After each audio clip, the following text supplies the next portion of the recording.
matter to you? One didn't really matter to me. This is the name they called me with, and it wouldn't matter if it was somebody else or Darren. So it just so happened to be Darren. So here we are. Nice. The knee obviously is the big story, right? The illegal knee. I was trying to judge by your reaction, like after everything happened. Like, when did you realize, this was illegal, and it could potentially end the fight? It was as soon as Herb said stop, and then before he even said anything to Darren, he turned to me and was like, he was down, you need him in the head, and I was like, all right. And then so you just got to kind of let everything play out the way it did. So. What's your take as you're watching everything kind of like be evaluated and that sort of thing? I mean, are you thinking like, gosh, I hope we'll carry on, or I can tell this is over? Yeah, no, of course I wanted to continue, but they have these protocols in place for a reason. I just think that if I do that in the first minute of the fight, Darren takes his time and the fight goes on, but how's he supposed to pass any kind of concussion protocol or whatever they do when the previous 4 minutes I was getting at him pretty good, so of course he's not going to be coherent enough to answer any questions and stuff. So kind of kicking myself in the butt about it because I kind of gave him a way out, so to speak.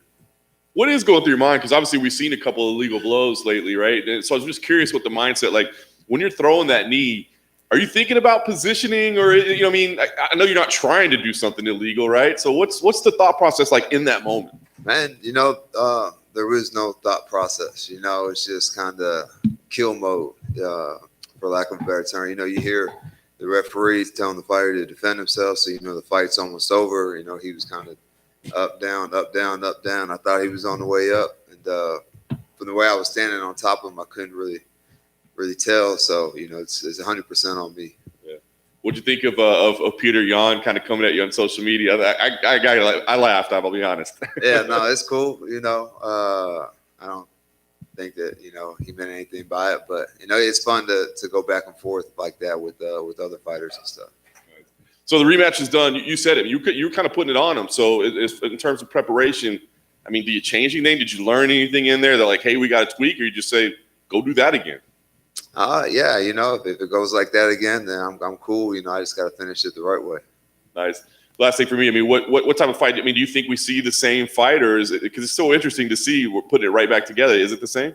Man, I've pretty much went straight back into camp. I've been out in Arizona training with Eddie Chan, Santino DeFranco for this whole year except for a month, so for about 5 months. So I've done nothing but continue to grow and develop my skill set and stuff. I'm not sure what his training has been like or anything like that. So, yeah, I think I'll be an even better fighter this time around than I was last time. And we're fighting up a weight class. So, I tend to hit harder at 205. So, yeah, it's good for me. Eryk, right. Was it difficult at all to mentally just reset, knowing, like you said, you were putting it on him, and now you have to face the same guy again, like outside of the physical preparation? But was it difficult at all to mentally get back into this fight? Not really. I have like a 24-hour rule: win, lose, or draw, or no contest in this case. After 24 hours, whether I'm happy, sad, or whatever, then I'm over it and we're on to the next. And then you said you were training in Arizona just 2021 is what you were saying? Like from the beginning of this year? Yeah. I went out there in January to get ready for the fight in March, and then pretty much had the half of March and a little bit of April off, and then was back out there in Arizona training again. And we've heard so much about Eddie Cha's skill set as a striking coach. The fighters seem to just flock to him from all over the country. What specifically about him drew you to come out here to Arizona? Man, he's really the guy that like emphasizes the distance. If you watch my fights before, man, it's kind of a brawl. Toe to toe, and I hit you, you hit me, and we'll see who's left at the end. And that's not very conducive to a long career. So.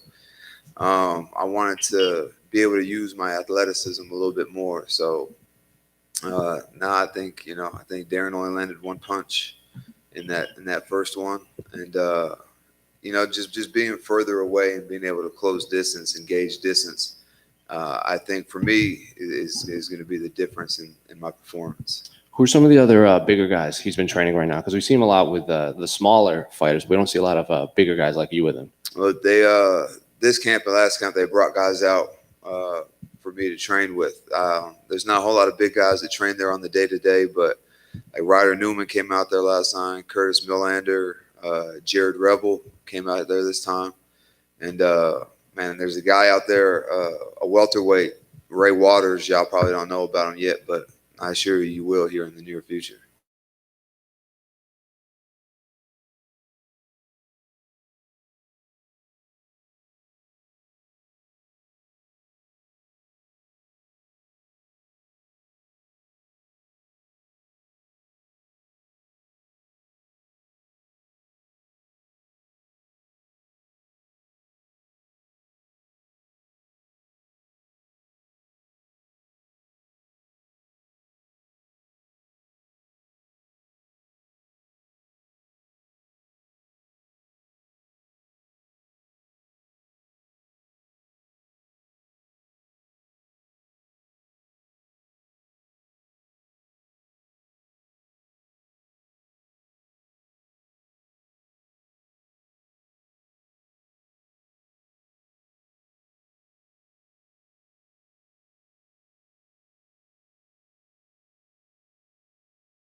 Here for about 8-9 weeks, probably twice.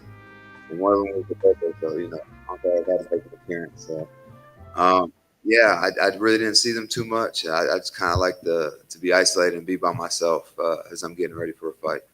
First time I met you, you were in the crowd at an event we did here, and I think you were fighting for LFA at the time. Can you just talk about your journey, being a national champion, and then coming through, and ended up where you are now, but the path along the way, the bumps and bruises, the ups and downs? Yeah, man, it's been a crazy journey, and but I appreciate it that much more. Nothing was ever given to me. No one ever really did me any favors. I fought my way into the position I'm in now. I've had some wins, had some losses, had some performances, bonuses, and it's just it's been an awesome ride. And how about training here in the dry heat as opposed to that humidity in Birmingham, the adjustments that you've made there? I train inside, so it's not like I ever have to see that sun or anything like that. And, I pick the times when I run in the morning or late at night. So Man, I prefer the humidity because that sun out there is crazy intense, and I don't want no part of it. So I'm glad I do an indoor sport. They got some AC pumping in the building. And last one for me, just the opportunity to be on a card like this, man. This is the biggest one we've ever had in Arizona, but to be there with Nate and to have 2 title fights at the top, huge opportunity with a lot more fans watching for you. Yeah, I fought at I think may have been I can't remember when Adesanya fought Kelvin Gastelum. The energy that night was it was crazy, kind of similar situation, and it's fun. The crowd is everything for me. It's cool. I'm glad that we were able to fight through the pandemic and whatnot, but for me, it's more about the fans and the energy of the crowd, and you hear all the oohs, no's every time you land a good solid shot or whatever. So for me, that's the most exciting part about this. Thank you, man. Appreciate it. Hey, Eryk, Jose Romero from the Arizona Republic, man. Can you just go over, you were talking about your journey, and can you just kind of talk about the time when you transitioned from football into this sport and kind of what was the deciding factor for that, why you got into that? Yeah, a lot of people think that, they'll ask me a question is like, why did you quit football? Or they think that I just went from football straight to the UFC, and that couldn't be further from the truth. Football quit me, football didn't work out for me. So I was, man, I did everything under the sun. I was a janitor. I cleaned apartments, cleaned factories, worked for Coca-Cola, all in the same town that just a year before I had won a national championship. So, I just was super frustrated and just found myself being angry all the time because this is not how I envisioned my life turning out. Every football player knows you might not make it to the league, and if you do, probably not going to be there for long. So I was okay with not making it to the NFL, but man, I just thought that I would have a little more help, finding or getting having a career. Man, I didn't want to be on my hands and knees scrubbing toilets, and so man, I just found myself like fighting all the time, getting in trouble. So I really just walked into the gym to blow off some steam, and got beat up by Walt Harris the very first day I walked in. But man, I fell in love with the sport immediately after that. I just knew that I had to start from scratch, develop a skill set. And, I think the biggest apprehension that people have of getting into fighting is, it's going to hurt when you get punched in the face. And, it doesn't feel great, but it's not that bad, honestly. So I just knew that I could be successful. I just had to, even after I started fighting, I'd wake up at, 4:30, 5 in the morning, go train, go to work, not even go home, go straight back to the gym, train again till 10, 11 at night, and go home and go to sleep. So yeah, it's been a crazy journey. Eryk, back here. Yeah. Speaking of your football career, we're getting crowds back now, and you fought without crowds. Could you ever imagine playing a football game like the national championship without a crowd? Nah, it'd be kind of weird, but I think because they're in a stadium or whatever, they would probably pump crowd noise in there, so it wouldn't just be silent like those like the fights have been. You can hear the corner clear as day, but and I think at one point you could even hear the commentary in the cage. I remember them saying something about that when they first started fighting. So, man, I hope that they never have to do that, and would at least play the crowd noise over the loudspeakers in the stadium. All right. Good luck, Eryk. Thank you.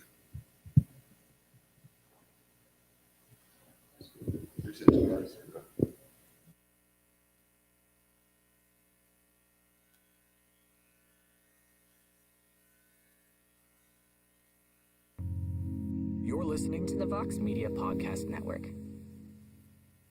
MMA Fighting presents Timeline. Israel Adesanya versus Marvin Vettori 2.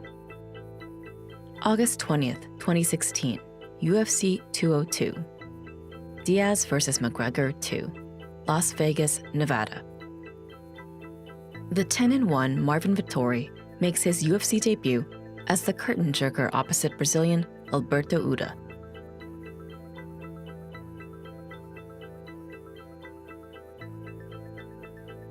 Vittori defeats Buddha via guillotine late in the first round.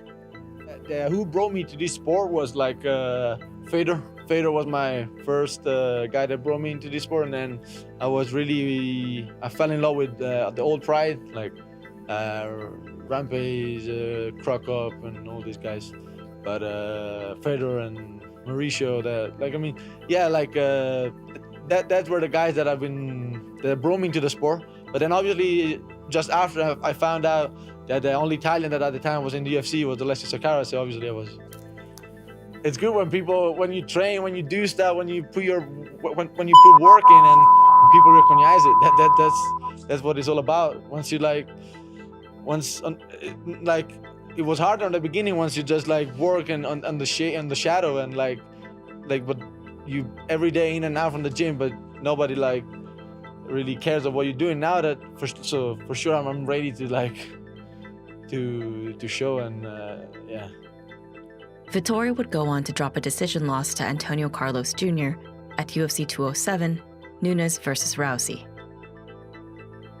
Vittori bounces back with a decision victory over Vitor Miranda at UFC Fight Night 112, Chiesa versus Lee in Oklahoma City, Oklahoma. Vittori is then booked against veteran Omari Akhmedov at UFC 219. Vittori and Akhmedov fight to a majority draw. February 10th, 2018, UFC 221, Romero versus Rockhold, Perth, Australia. An 11-0 Kiwi training out of Auckland City Kickboxing makes his UFC debut on the early prelims and defeats the 11-1 Rob Wilkinson by second round TKO. April 14th, 2018, UFC on Fox 29, Poirier versus Gaethje, Glendale, Arizona.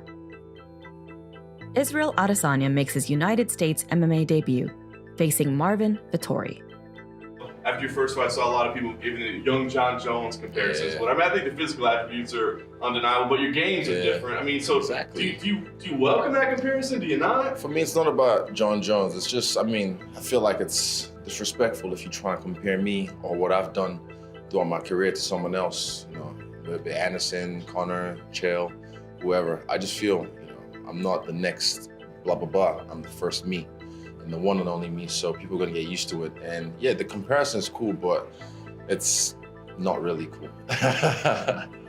In February, you're making your debut, you're buried on an undercard. Now only a few months later, you're on a main card on Fox. Millions of people are going to watch. Like, is this happening faster than you expected it to? Not really. I kind of expected all this. And I knew once the UFC got a taste, they'll be like, oh shit, all right. Everything on them, bet on black. So I just knew it was gonna happen. But yeah, I've expected all this, and no different. When I'm in that cage, it doesn't matter whether I'm the first fight of the night or the main event. It's just me and another guy in that cage. I'm gonna do it.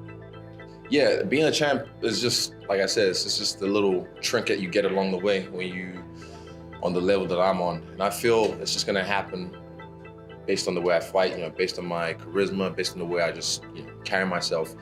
And yeah, it's not really about the belt. It's about, for me, being the guy that people talk about when they talk about like who's the best that ever did this, And I want to be one of those guys that'll get top three, or they can just say, nah, it's him, guaranteed, bar none. And that's my goal, and having fun along the way, The moniker, it comes from the TV series, Avatar, the kids show, yeah. So I was watching that as a kid, and I kind of related to Aang, the main character, a lot. In his journey, his quest to realize his destiny as the Avatar, because he has to master all the elements, fire, water, air, and earth, to realize that he's a guy of this world, So in this game, I feel like I have to do the same. I have to master all the elements of martial arts to realize my destiny as the Avatar. We'll see on Saturday. I'm more than excited for this fight, and I just think I'm way better. That's it. He's been trying to hide everything that he did in the last camp. He's trying to publish things that he wasn't doing, and I'm more clear about that. I'm more like I'll beat him everywhere. I got no problem. Man, I stand with Fabricio Verdun day in, day out, with a guy trying to knee your face every second of the round, and he's a heavyweight, and then I can't be scared of like a guy like this. I'm really confident. I mean, it's been excited for like this 15 fight. months I can't since we've wait. seen you fight, and it's been a kind of a Right? crazy Yeah, 15 man, months, right? I mean, what has life been like for you? I mean, were you thinking about fighting at all, or did you decide to kind of stay away during this whole crazy pandemic time? No, I was thinking about fighting all the time. You know, that's what I do. That's what I love. But the world was crazy, like you said. I remember when I finished with Bain, I said, okay, I have a couple more fights. Then 2020 will be, you know, the end of my career, and will be nice and this and that. And then I get into Brazil and I fight in Brasilia. The first event without a crowd was pretty awkward. And I was telling the other interviews that when you always been fighting all your life with crowds, since the time I was fighting jiu-jitsu, you know, there is always crowds, especially the wars, big crowds.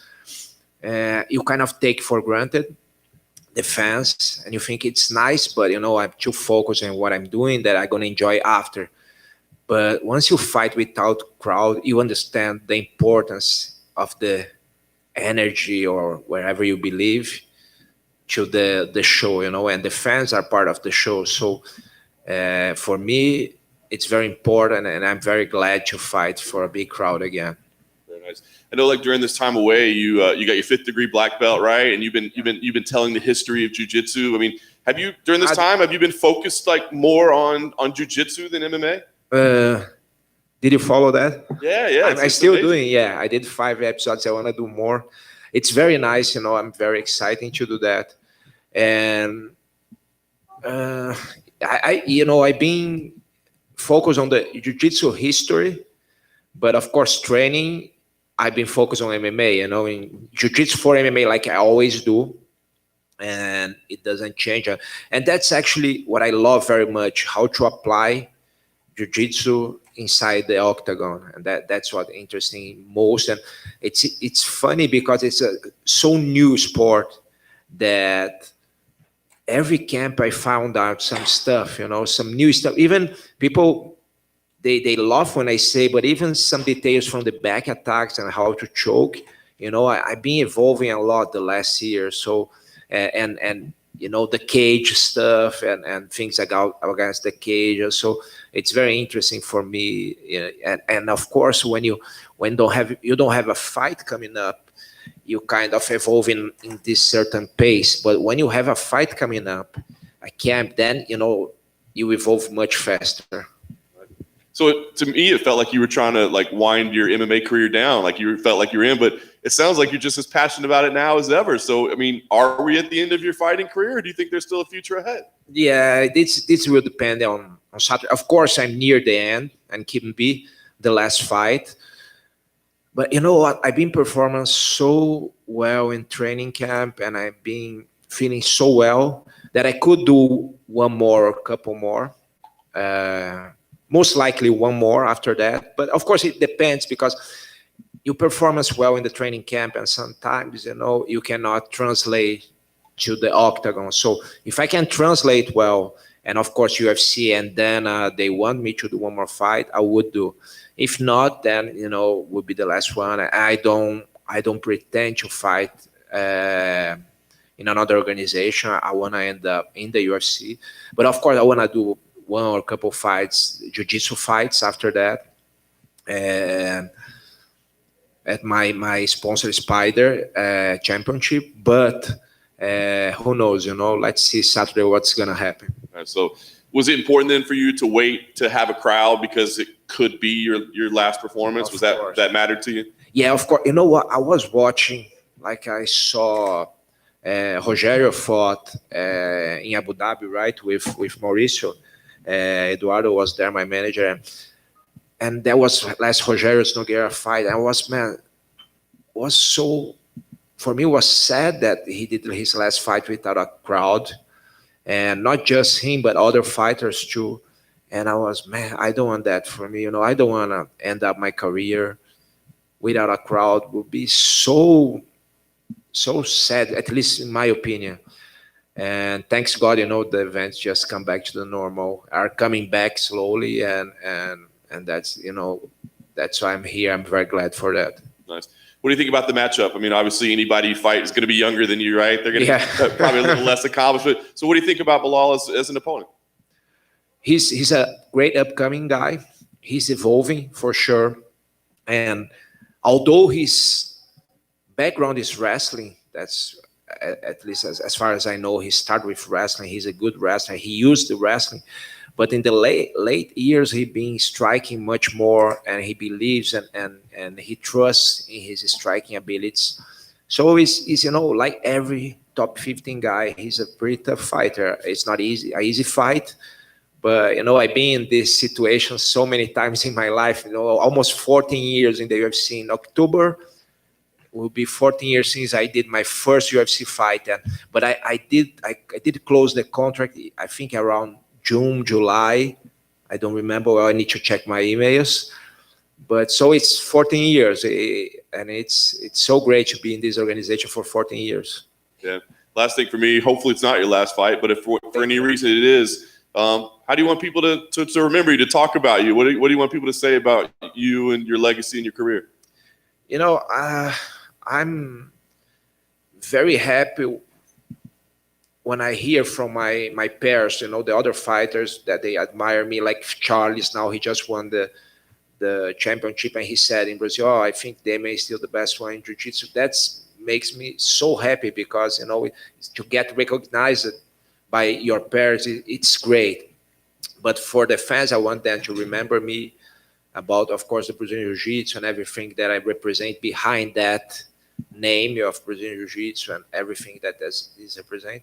And my posture, as a martial artist, and I think, that's it. Demian, right here. Was Belal the only name they offered you, or there are other fights that they came to you with during the pandemic? There was they offered Chimaev before, but that was end of the year. So Eduardo, my manager, was talk with them, but we didn't get to close the contract. And after that, he closed the contract to fight. No, we didn't close. But then he fought. He was closing to fight Edwards. No. Yeah, and then he had the COVID and stuff. So, and then they offer also Vicente Luque, but then I don't know why we didn't close to. They offer, but then they decide put him against Woodley, and so there was a fight that was up for, but they offer, and then they put him against Woodley, and then finally they offer Belal, and then we got it. With the Chimaev, were you interested in the Chimaev fight? Because then I think he had already had a fight booked, and Dana said he's going to fight you next. So he fights this guy, and then he fights you. And he in that time was interesting because he was with his hype was really high, but then Eduardo started negotiation, didn't happen. But right now, I don't think about that, because I'm more about, doing this fight and see if I'm going to stop or not, and this kind of thing. And all these names that you mentioned, they're all young men in their primes of their career. You obviously, like you said, you might have one or two more fights left. So do you like getting all these young names offered to you, or do you want to fight the other veterans? No, because everybody's younger than me now, like you said. So I don't care. I don't care, because my thermometer, my parameter, can I say that, is how I'm training. And of course, I'm training with everybody younger than me, 20-something, 30s.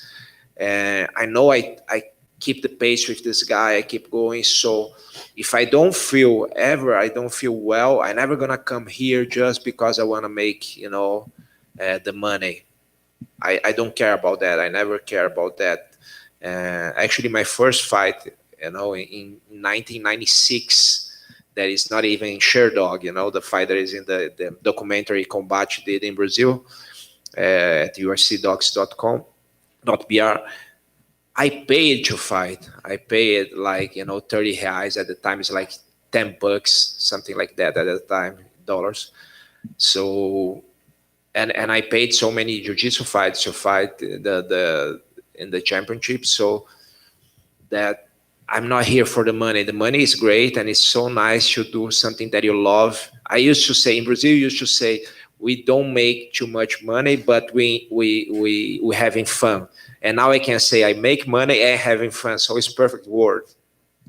Dan Hardy actually did an interview, and he said he would like to see like a masters division in MMA for like people 35 and older. Who said? Dan Hardy. Okay. So like yeah. him and Matt Brown and Carl Yes, Sonic all yes. fight. What would you like to see like a masters division in MMA? I don't know. I it would be nice, of course, but I like to fight, everyone. I don't like to be separated by age, because if I'm feeling that I'm, doing well, I can do with anyone.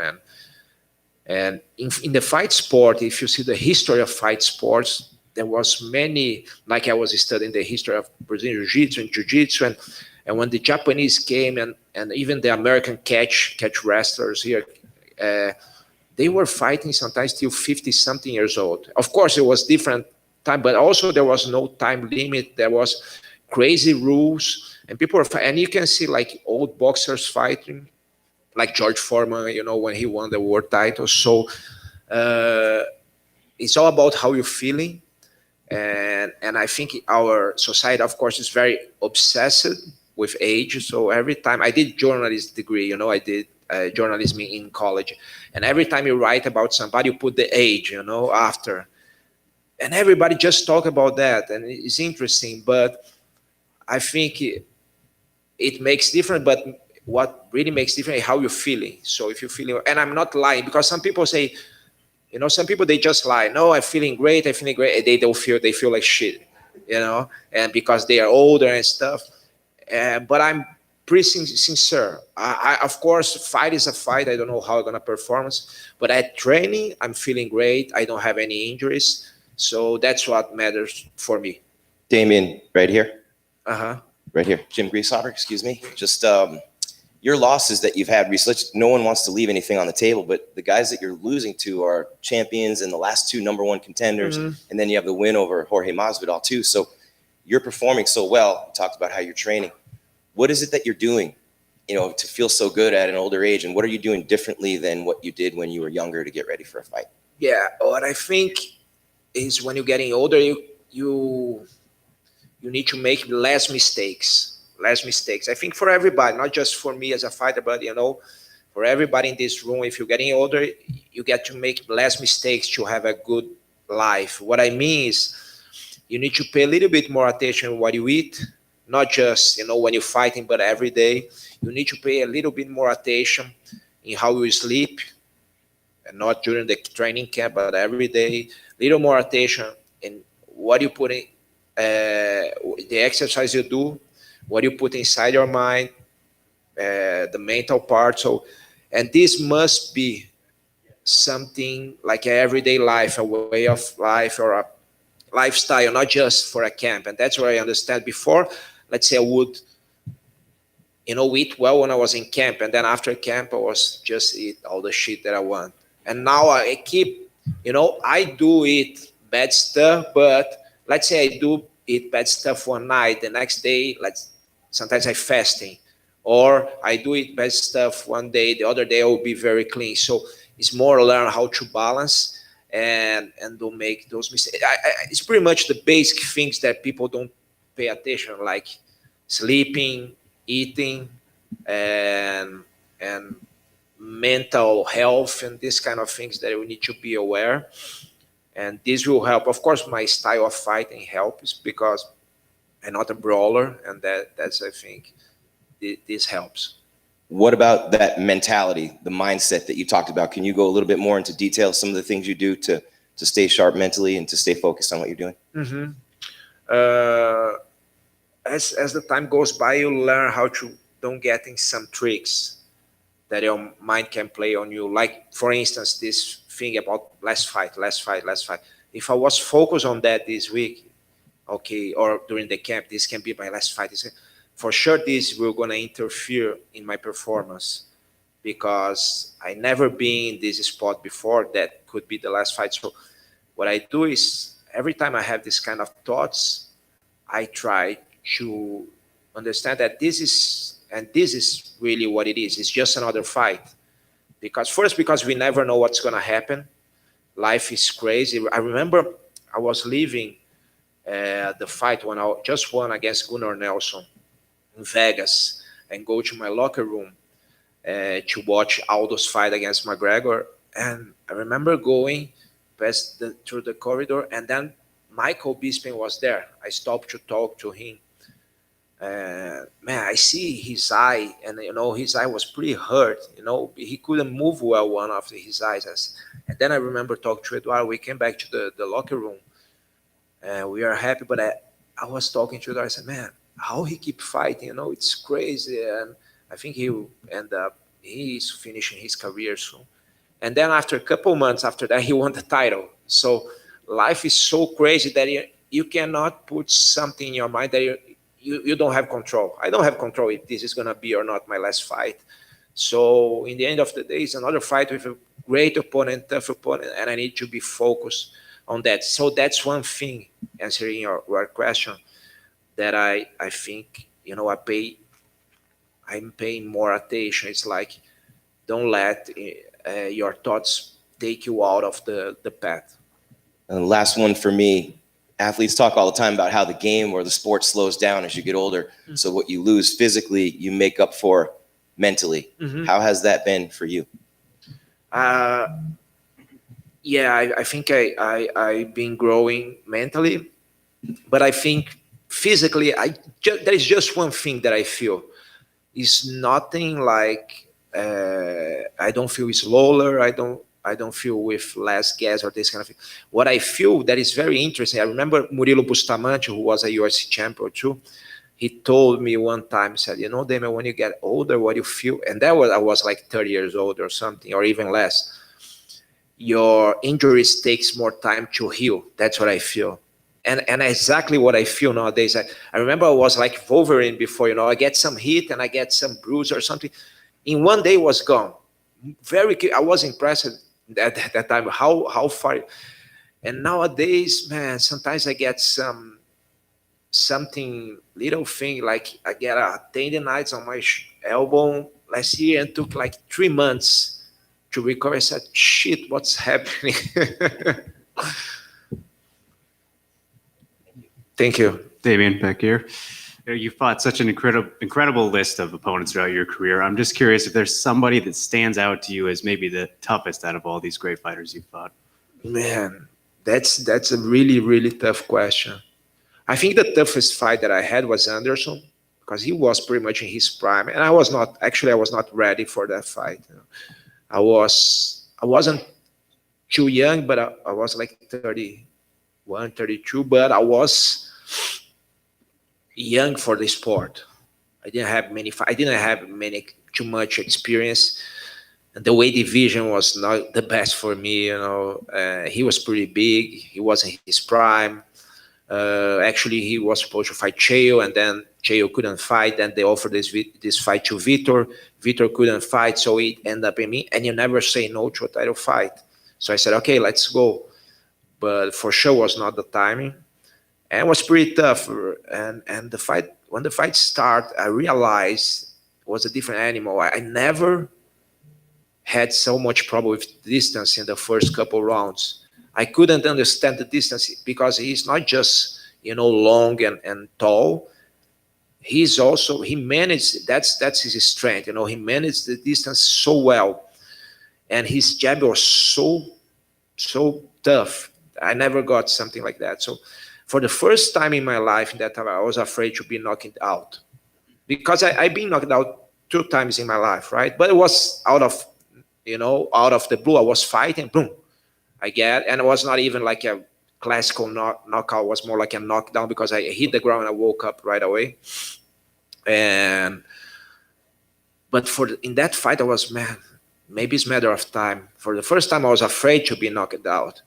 And then fight keep going, and then I said, okay, it doesn't. I go to between some rounds, I blow my nose and my eyes, because you cannot blow your nose. But I'm not boxer. I didn't know that. They didn't know that at the time. So just close my eyes. My eyes is this size. I cannot watch. I cannot see from one eye.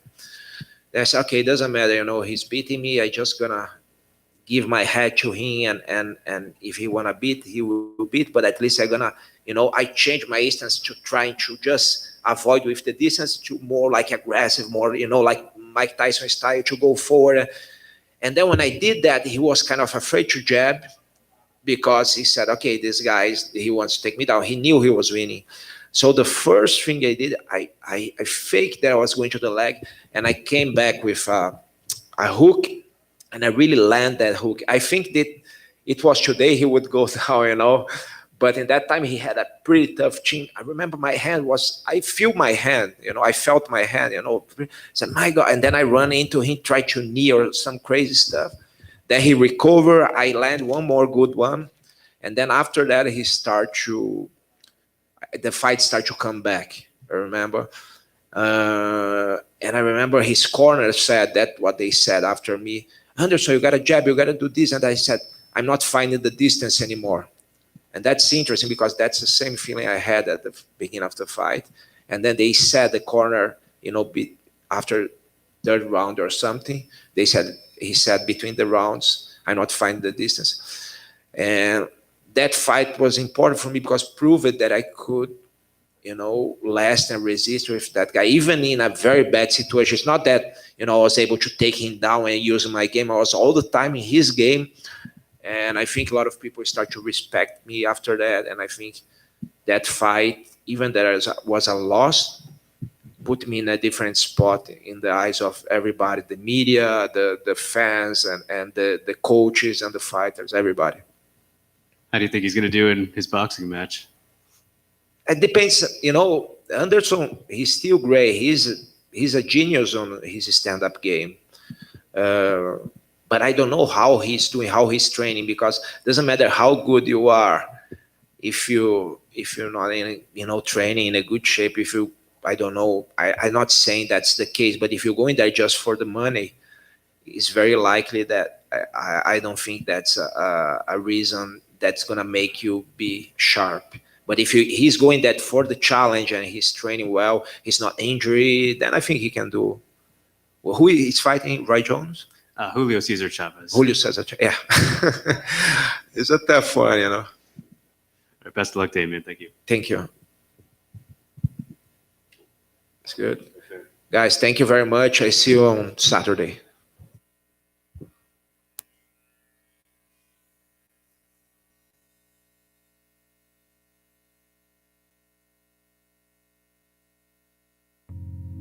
You're listening to the Vox Media.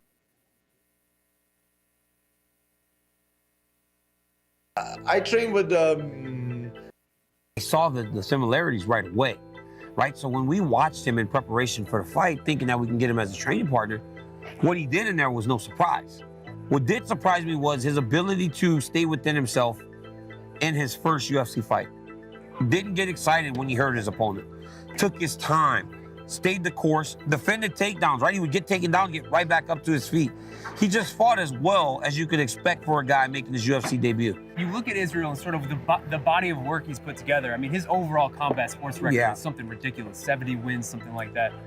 How do you view him as a prospect? How do you rate him? Is he one of these blue chip prospects where by the end of the year, we may be talking about this guy in title contention? Or is this something where we maybe should slow our roll and let him get his feet wet? It'll take some time, but not a really long time. It'll take a little bit of time for him to fight for a title. But I want you to know this, though, that when Yoel Romero and Luke Rocco were going to fight for the interim title, and Romero missed weight. This is a rescheduled fight. You had to change. What was it difficult, or is it tough to make adjustments to change your timing like that and lose a fight? It's always tough when it comes to that close to a fight. When you're a couple of weeks out, it's tough to then wind yourself back up to go again, because at that point you're sort of winding down, getting ready for the travel, getting ready for so you're not peaking too early. So ultimately, when it came to this, it was adding another 3 months, and you're like, my opponent's standing in southpaw. I need to constantly watch this guy's videos again for another 3 months. Like, this guy's got far too much time in his hands. Was it important for you to reschedule this fight? I mean, when did it get canceled? Did you care? Did you want to put this fight back together? Or were you like, hey, just give me anybody? Ultimately, that's what I asked for. I said, is there any fights available? And they said, listen, we'd really like you to fight Jamahal Hill. And I think it's to do with the test. It's been mentioned that I'm the gatekeeper of the division. If you can get by Paul, then you're in the top 10. And that's ultimately what this is, I think. So, yeah, it's that was the fight they wanted, and I'm like, I just want to fight. So in March when this happened, we had said, can we get MD out the top 15, MD in the top 15, because they said everybody in the top 15 was matched up. So when your boss tells you you're working, you're working. And when he tells you you're not working, you're not working. Do you that term gatekeeper, right? Like I feel like a lot of people use it like almost in a derogatory fashion, right? But it's not, you know what I mean? So do you welcome that label? Yeah, it does. It doesn't bother me. It comes, as I said, it's a job, innit? And if the UFC don't want to push me up the rankings and they want me to stay here and just be the guy who does the damage, then I'm happy to do that. Like, as I said, this is a job first and foremost, and I treat it that way, with regards to training, with regards to all this sort of media stuff. It's a job first and foremost, and my job is to be where my boss tells me to be.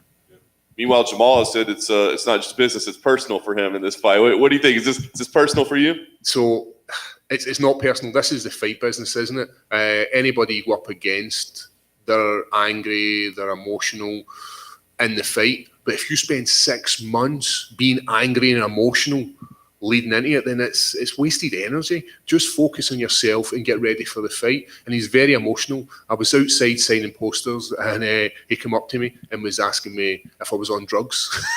I totally. It was like, you can watch the video. It's on. Somebody had caught it. One of the coaches had caught it, and posted it all over social media. So it's just this weird interaction where I'm kind of taken aback by he's like wasting time to come over to me while we're all doing media. Like, get a grip yourself, man. Like, conduct yourself in a orderly fashion, please. So does that bring any like added motivation or added emotion or added feeling to the fight, or do you just say, hey, I'm punching in and punching out and doing my thing? That's exactly how I look at it. You punch in, you punch out, and it's the job. And the job in front of me is to stop him, because ultimately my goal is to make it up to that contender. If my bosses have got a different role for me, then that's absolutely fine. But my goal is to beat him within the first 2 rounds and progress on my career. Last thing for me, I was going to ask kind of what kind of fight you expect, right? Because you're capable of dominating people, but we've seen some heroics and some back and forth work for you. So what kind of fight do you think this one is?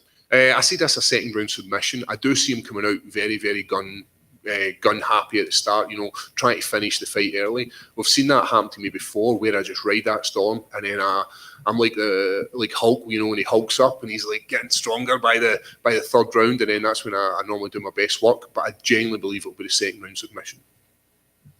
Oh, right here. How you doing, Jamal's obviously, he's undefeated in his career. Oddly enough, I think it's one of the few fighters where you were already in the UFC before he even made his professional debut.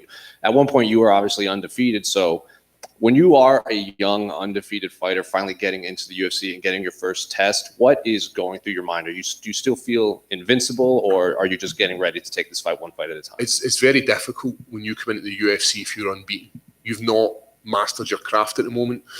I spent the last 4 years of my career in the UFC learning my craft, learning how to deal with the emotion, learning how to deal with the social media, learning how to deal with all that kind of stuff.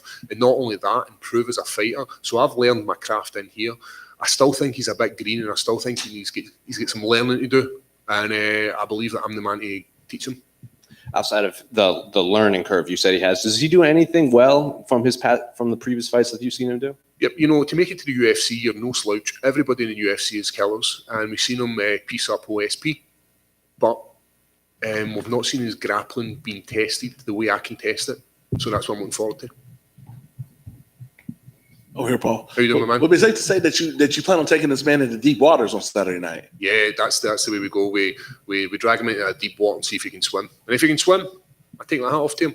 But I don't know if he can swim. I think he's still in the wee water wings. I think he's still wearing them.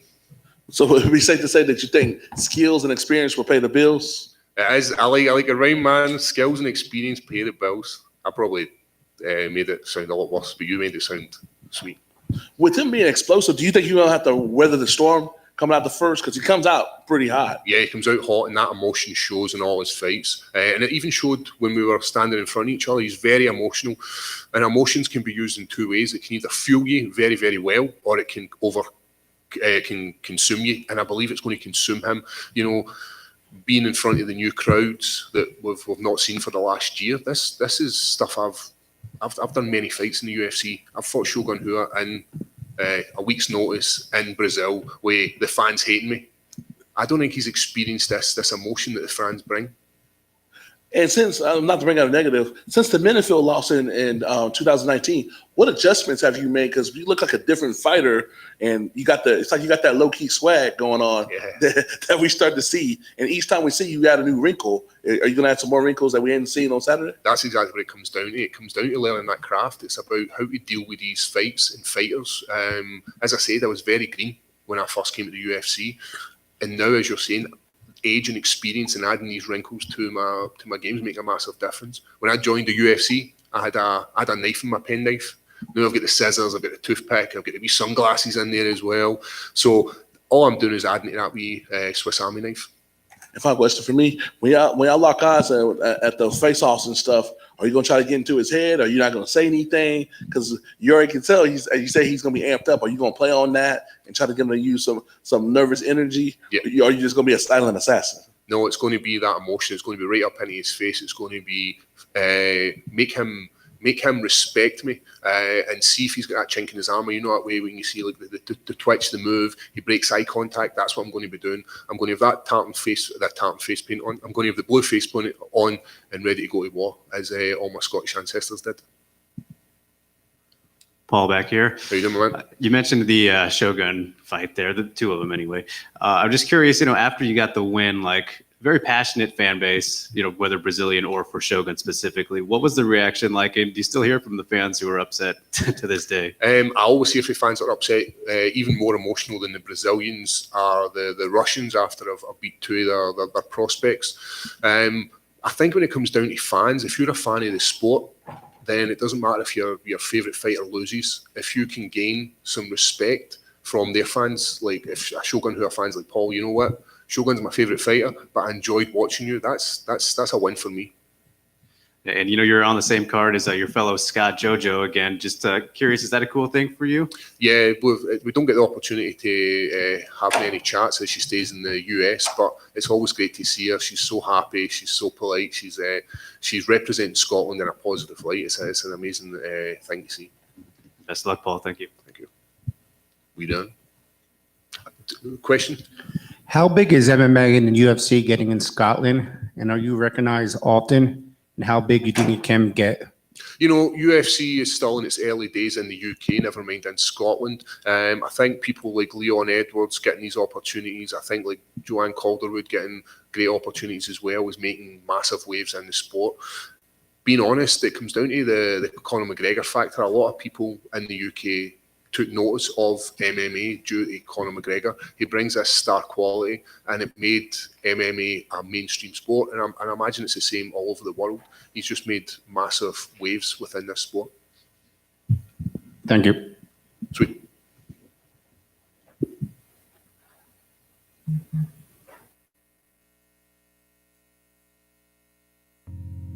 You're listening.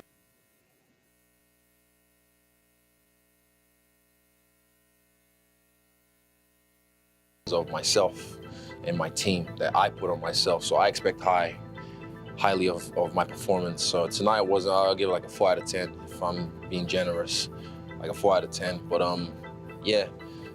Next, I heard Brad call me out, Brad Tavares. So if you want to, he can get it. But let them they can all look at this fight and think, oh, he's been exposed or whatever, Let them think that. Come see me, and you see what happens when you're in there with me. Well, wait till later on. This is my second fight in the UFC. It's my second fight in the biggest fight promotion in the world. So I'm still swimming well, with these sharks. And yeah, you'll see. Just give me time. Try and beat me now, because every time I step in there, I get better. So if you want to try and beat me, try it yesterday. The Italian Dream would bounce back with decision victories over Cesar Ferreira at UFC on ESPN Plus 13, Durandamy vs. Ladd in Sacramento, California. And Andrew Sanchez, UFC on ESPN Plus 19, Jędrzejczyk vs. Watterson in Tampa, Florida. Still the only guy to win the scorecard over Israel Adesanya. How much motivation and inspiration does it give you to see him now holding the title? I knew it was honestly, like I said, the last time I kind of like I think when I fought him first, I underestimated him a little bit, but I know my potential. I don't need to see my result against him to know my potential. But Yeah, I got distracted by that too. But yeah, I mean, yeah, he's doing good, and I can't wait to face him again. I think it'll be a different fight. I'm so much improved, and I can't wait. Honestly, he did good. Like since my fight, I don't think anybody did any better than me, and I wasn't even half as good as what I am now. So, and he knows. You see that fight going down in the future? Oh, absolutely. And I see me winning clearly. So yeah, man. My next fights, I want somebody that, you know, puts me in to start building up the rankings and stuff like that. I think I deserve it. I think I belong there. I think I can run through these rankings and get my title shot. I know it's maybe early to say, but I know it from day one, and I see it every time, more and more. July 6, 2018. The Ultimate Fighter 27 finale. Tavares versus Adesanya, Las Vegas, Nevada. In only his third appearance in the UFC, Israel Adesanya is booked in his first UFC main event opposite longtime UFC veteran Brad Tavares. You see the body language, it's different. I believe what I'm saying. He doesn't. He's just trying to say what the blueprint is and what he thinks he's supposed to say. I'm all hype. Please, he's only here because of me. Check my resume. I keep saying, check my resume. You see my body of work. I'm 2 fights in the UFC, 3 fights in 6 months. I'm running the show now. Who else? Not many, if any. Do you enjoy wrestling? Yeah, bro, like no one's ever seen. It's been my secret. Like even we have a guy on my team like Brad Riddell. He's a world champion kickboxer. You guys don't know him, or some of you might know him. Beast. He's around. He's been wrestling for so long, but no one knows it. So same thing when he comes in the UFC or when he's been fighting MMA as well. Everyone's gonna try and take him down. So same for me. I've been wrestling for a long time. I've been doing jiu-jitsu since 2010. I've been wrestling probably since 2013. Well, properly since 2015, like consistently. So you guys see my life. You seen all. I bet now 2 UFC fights. How many takedown attempts? How many were successful? Check the stats. Don't even like sometimes stats lie. Numbers can lie. But look at my fighting style. These guys shoot for the hip, and they slip. You know, I pull them. I wear them like a pair of pants when they go for a double leg. You know, they go for a single leg. I hit them with a choke. I can do anything. But you guys just haven't seen anyone keep me in a position where I'm uncomfortable. You know, well, I get comfortable with the uncomfortable. That's me. Do you feel like this is the one where you can kind of prove that you're at this level with this kind of fight? Look at the guys he's lost to. You know, the Romeros, the Whitakers. Those are guys that just fought for a title recently, I think in Chicago. So I feel I'm better than those guys. You know, you guys might have your own opinions. You know, everyone on the say their own shit. But he loses to higher quality competition, and I'm the cream of the crop. So come Friday night, it's another one. In a breakout performance, Adesanya showcases on Tavares and takes home a dominant unanimous decision. The victory also earns Izzy his first UFC performance bonus. There was some talk about Adesanya, this being a little bit too early for him to face a quality opponent like Tavares in the middleweight division, a top 10 opponent, a durable veteran. It didn't seem that way in practice tonight. Absolutely not. I mean, this was a test that even I doubted whether he would be able to pass it. It seemed like it was almost too much too soon. Boy, he proved a lot of us wrong. I mean, that was impressive. To be able to come out here in your third UFC fight, may headline a card and just put on a show. What he did to Brad Tavares tonight was completely impressive. I mean, Brad Tavares, if you look at him historically, the kind of opposition he fights in the UFC, he only loses to A-level opponents for the most part. Israel Adesanya just came out here and blew him out of the water. So his striking is a joy to watch, man. His head is never on the center line. There's fakes and feints all over the place. The elbows and the knees. I mean, there was one point where Tavares had wrist control on him and he kind of did like a step-in elbow from it. He was throwing like the spinning elbows like a John Jones style. It was just so impressive to watch. To your point, Tavares only has 3 losses going back to 2011, and 2 of those losses are against one Robert Whitaker and one Yoel Romero, who are, by all intents and purposes, the 2 best middleweights in the world. 100%. I came in there, smoke bomb, boom, ninja run. Because I told you, it's real ninja shit. And to everyone that keeps saying my hand signs are fake, look, I've been drilling these for a long time. These are not fake hand signs. These are for weeboos, all the anime nerds. Like, you guys don't understand.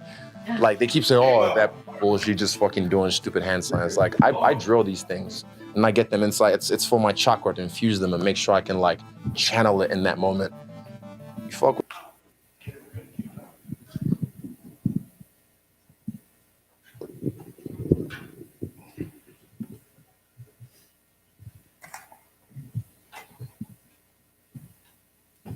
Lauren over here.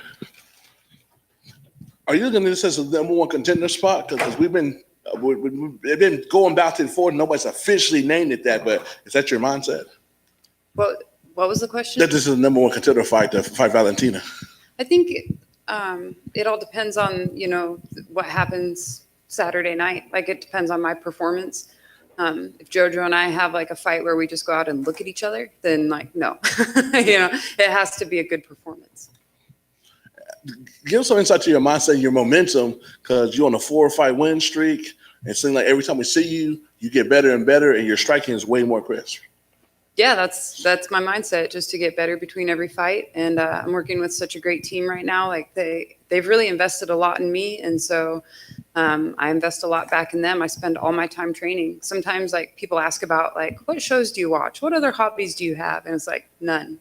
I literally spend all my time training, eating, or recovering. Have you been working on your ground game? Because the last time you got the submission, we like you see you put them hands on people, but you choked her out last time. Yeah, it was good to get a submission on my record. I'm an extremely well-rounded fighter. I'm good anywhere the fight goes, and I'm really proud of that. There's not really any holes in my game. No matter what you're good at, you're going to have a hard time doing what you're good at when you fight me, no matter what you're good at. Do you take it personal and see like people, even though you're getting better, people still, she's not ready for the big stage, that people keep underestimating you? Does that kind of get you going? I don't think anybody has said that about me in a long time. I've been on a couple of really big pay-per-views now, and I think people are starting to take notice that I'm a really good fighter. I'm one of the best in the world. And I don't think anybody has said that about me in a long time. If they have, then they're a hater. Like, it's not, I wouldn't even take it personal, because it's like they just don't know what they're looking at. And what challenges does Joanne possess that's going to be difficult to deal with her being another elite best fighter in that division? JoJo's good at a lot of stuff. She keeps a good high pace. She throws a lot of kicks really well, especially like good long straight kicks, like her teeps and stuff. So stuff like that is going to be a bit of a challenge, but we've trained hard for it. I think she's going to try to clinch, and I love the clinch. So I'm really actually very excited to see what this fight looks like in the clinch. And final question for me, how big a deal is to come out the chute and set that tone? Because we've seen her, when she gets up to a slow start, not be the fight up to her capability. We're also seeing her get up to a fast start and dictate the pace of the whole fight. So how big a deal is that first round to come up in there and bust in the face and kind of set that tone? I think almost all fights, that's important. There's not a lot of fights that I would go into where it's like, the first round we'll just kind of give away. You know what I mean? Like, it's only a 3-round fight, and so you only have 15 minutes. It's really actually not that long. And if you let the first 3 or 4 slip by, then you're playing catch up. So I think in almost all fights, it's important to get started right away. Lauren, back here. You mentioned kind of the haters right there, and are you just feeling disrespected by the odds a little bit, because they have her slightly favored right now? No, I mean, I don't take any of that personally. Like, I love winning people money. So people always message me after I fight. They're like, you won me a bunch of money. I'm like, I know, brother. I won a bunch of money too. Definitely a good feeling. And I mean, you've had such a great career to this point. You were the first Invicta Bantamweight champion. People, I think, forget about that, but fought so many good people. Has there been a point for you that you would say has been the biggest learning experience, though, so far? I've had a couple. I think the 2 that really stand out in my mind is that, one, The Ultimate Fighter was a really big learning experience for me. I really learned about the importance of staying positive and staying in the moment. And, really practicing those concepts really increased my fight IQ. It's made my entire life better, actually, inside and outside the ring. And so as hard of a time as that was for me, and as humiliated as I felt on The Ultimate Fighter, it actually really was a really big turning point in my career. The other thing I think that I've really changed, or that was a big turning point for me, I guess, was when I decided that, I have 4 losses in my career. My record is 14-4. And there was a time where people were like, oh, she's at the end of her career. She's kind of on a downhill slope. And I just decided, like, to myself kind of, that they weren't that it wasn't. It was like, I've always failed forward, you know, I've always failed trying big things. I've always failed on stages, you know, and those aren't really failures. And I think when I decided that, my whole mindset about my own career changed. And then when my mindset started to change, it changed the mindsets of the people around me, you know? Yeah, and some of those losses were, questionable too, right? Yeah, I think, I'm 14. I'm like, what is my record in the UFC right now? It's like, I don't even know, but like at least 3 of those losses could have easily been wins, you know? So it was like 3 out of 4 losses on my record. I could be like 17-1 right now. I can't math right now very well, but a lot of those losses were super close. And that was part of my mindset, you know, when I decided that. It's like, man, you have some like failures, but you've been failing forward. And so that's not really failure, is it? And did you wish that you went to flyweight sooner in your career, or was it perfect time, you'd say? It was perfect timing. Absolutely. It was 100% perfect timing to go to flyweight. It's taken me some, I started my career at 145. I have some TKOs. I actually have TKOs in 3 different weight classes, yet I'm not on the pound for pound list, which I find very odd. But, I started my career at 145, and as I've developed into a better athlete, I was able to go down those weight classes. I was not an athlete before I started MMA. Mixed martial arts was the first sport I ever played, and I picked it up when I was 26 years old. And it's taken some time, but it is in my DNA to be a great athlete. It's literally in my genetics. And now that I have a great team around me helping me with my nutrition and my strength and conditioning and monitoring my training to make sure that I'm not overtraining or undertraining, the athletic genes that I have are fully expressed. And, I mentioned your title in Invicta, and they got a show coming up this weekend. I'm just curious, since you were in Invicta, they've adopted open scoring. And what are your thoughts on that whole premise? Would you like that yourself, or what are your thoughts on it? I don't really have much to say about it, to be honest. I think I've only watched like one show maybe where they had it, and they were like showing it to the fighters' corners, but not to the fighter. I think it has some kinks maybe they still have to be worked out, but I think that just like with like the closed scoring, there's pros and cons to it, I'm sure. Last thing for me, Lauren, what is your ideal outcome for this fight? I mean, obviously you want to dominate, but would you prefer a submission or a knockout? Like, how do you fantasize about it a little bit? I would love to get another TKO. I love winning fights by pound and pound. I love it. I have a really nasty top game in jiu-jitsu. It's pretty good. And to me, that's what feels dominant, is when somebody's underneath me and I can feel them start to break. To me, it's just, it's the joy of my life. Best of luck, Lauren. Thank you. Thank you. Lauren, I know you said that you liked the matchup, but I know you were thinking title shot as well, right? So when it wasn't a title shot, when it was this, was there any initial like upset or frustration at all?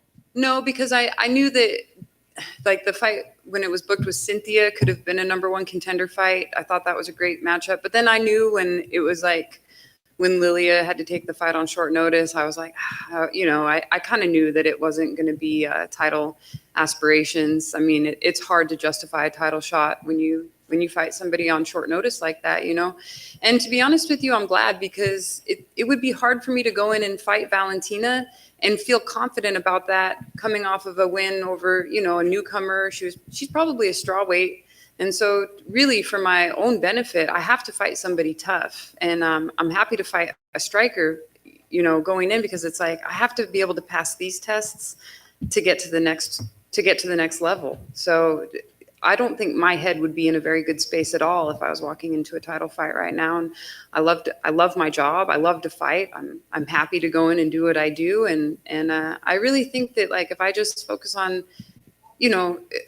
like enjoying the fight and having a good performance and doing my best in every moment, then things like wins and bonuses and title shots and everything else, that'll all be byproducts of me staying in the moment and doing my best.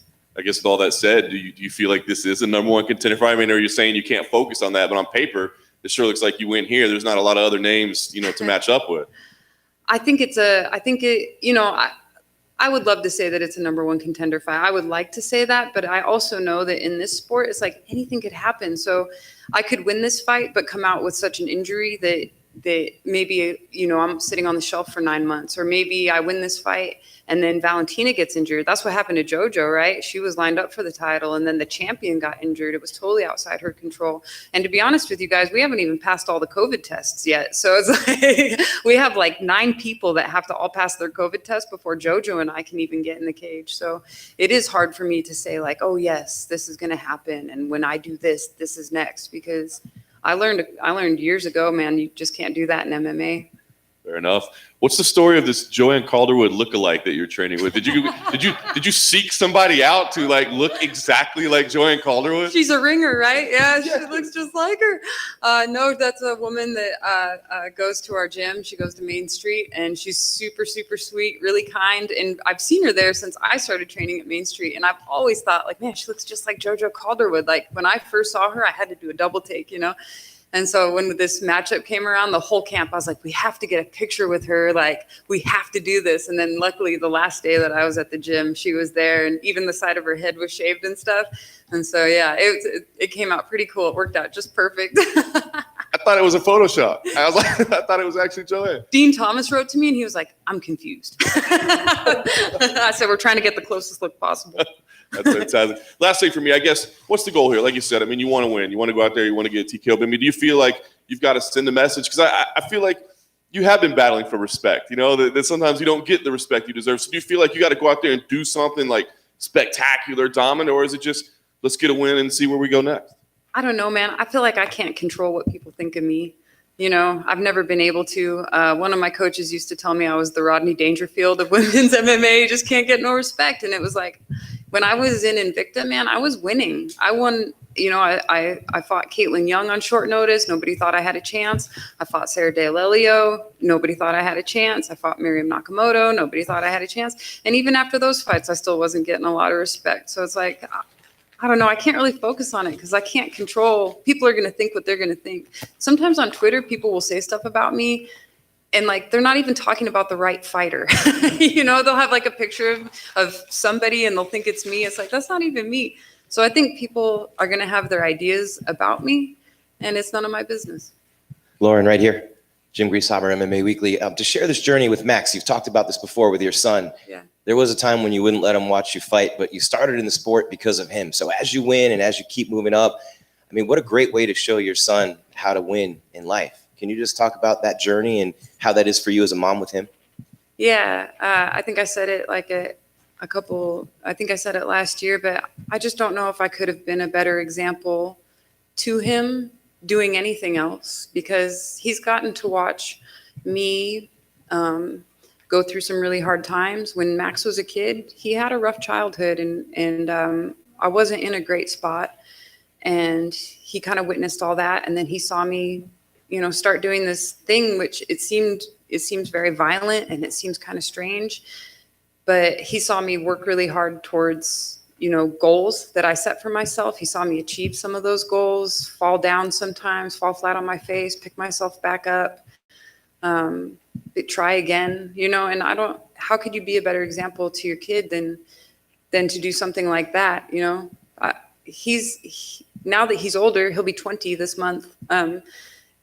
Now that he's older, he understands that he didn't really when he was a kid, and of course, like I would never want him to watch something bad happen to me. You can never predict what's going to happen in a fight, but now he can see that and he can respect that, because it's like, man, my mom really tried hard to make something happen, and she worked at it a really long time, and she kept persevering even when things didn't go her way. And now she's in a really good spot, and I think it's possible for him no matter what he wants to do in his life. And we actually have a really close relationship now.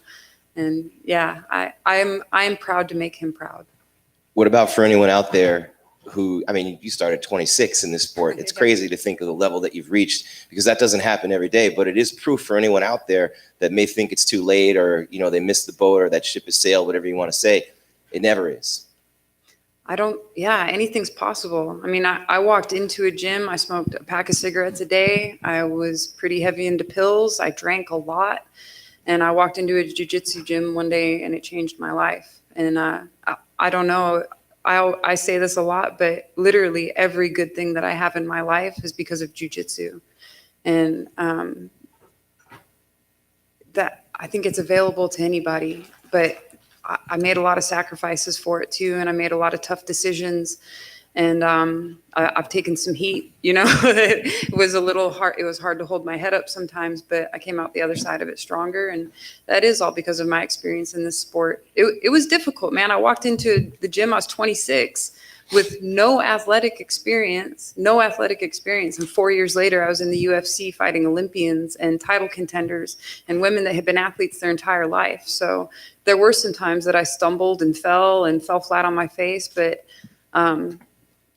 like I said, man, it's failing forward. It's failing, daring greatly. So they're not really failures when you think about it like that. And I do think that is available to anybody in anything that they want to do. Thank you. Hey, Lauren, locally based fighter fighting in a big pay-per-view here locally. What does that mean to you? Well, I actually moved to Texas a couple years ago. To 2019, we moved out to Texas.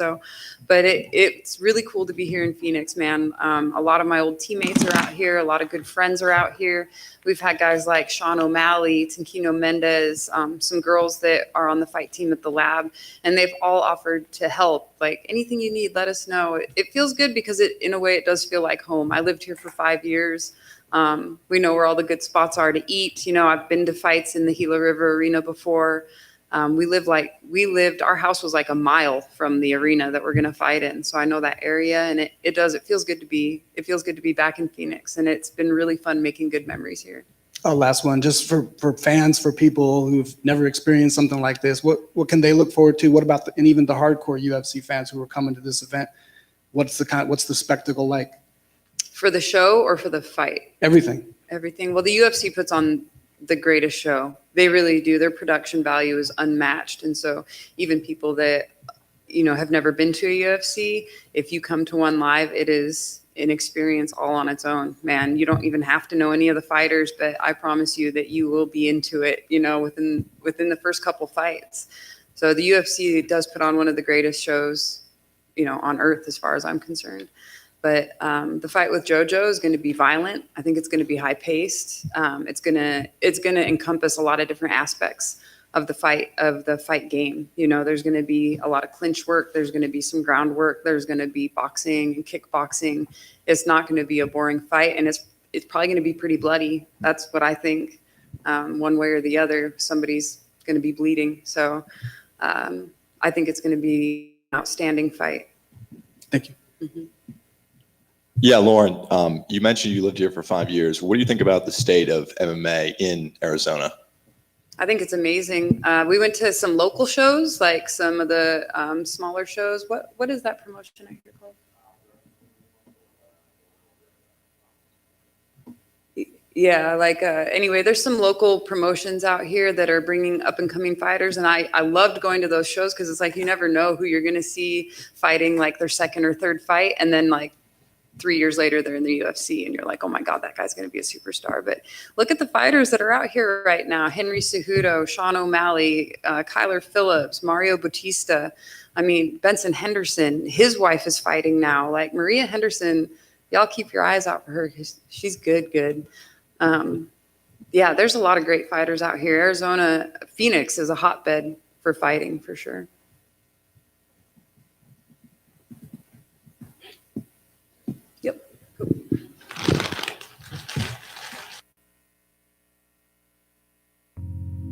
You're listening to the Vox Media Podcast Network.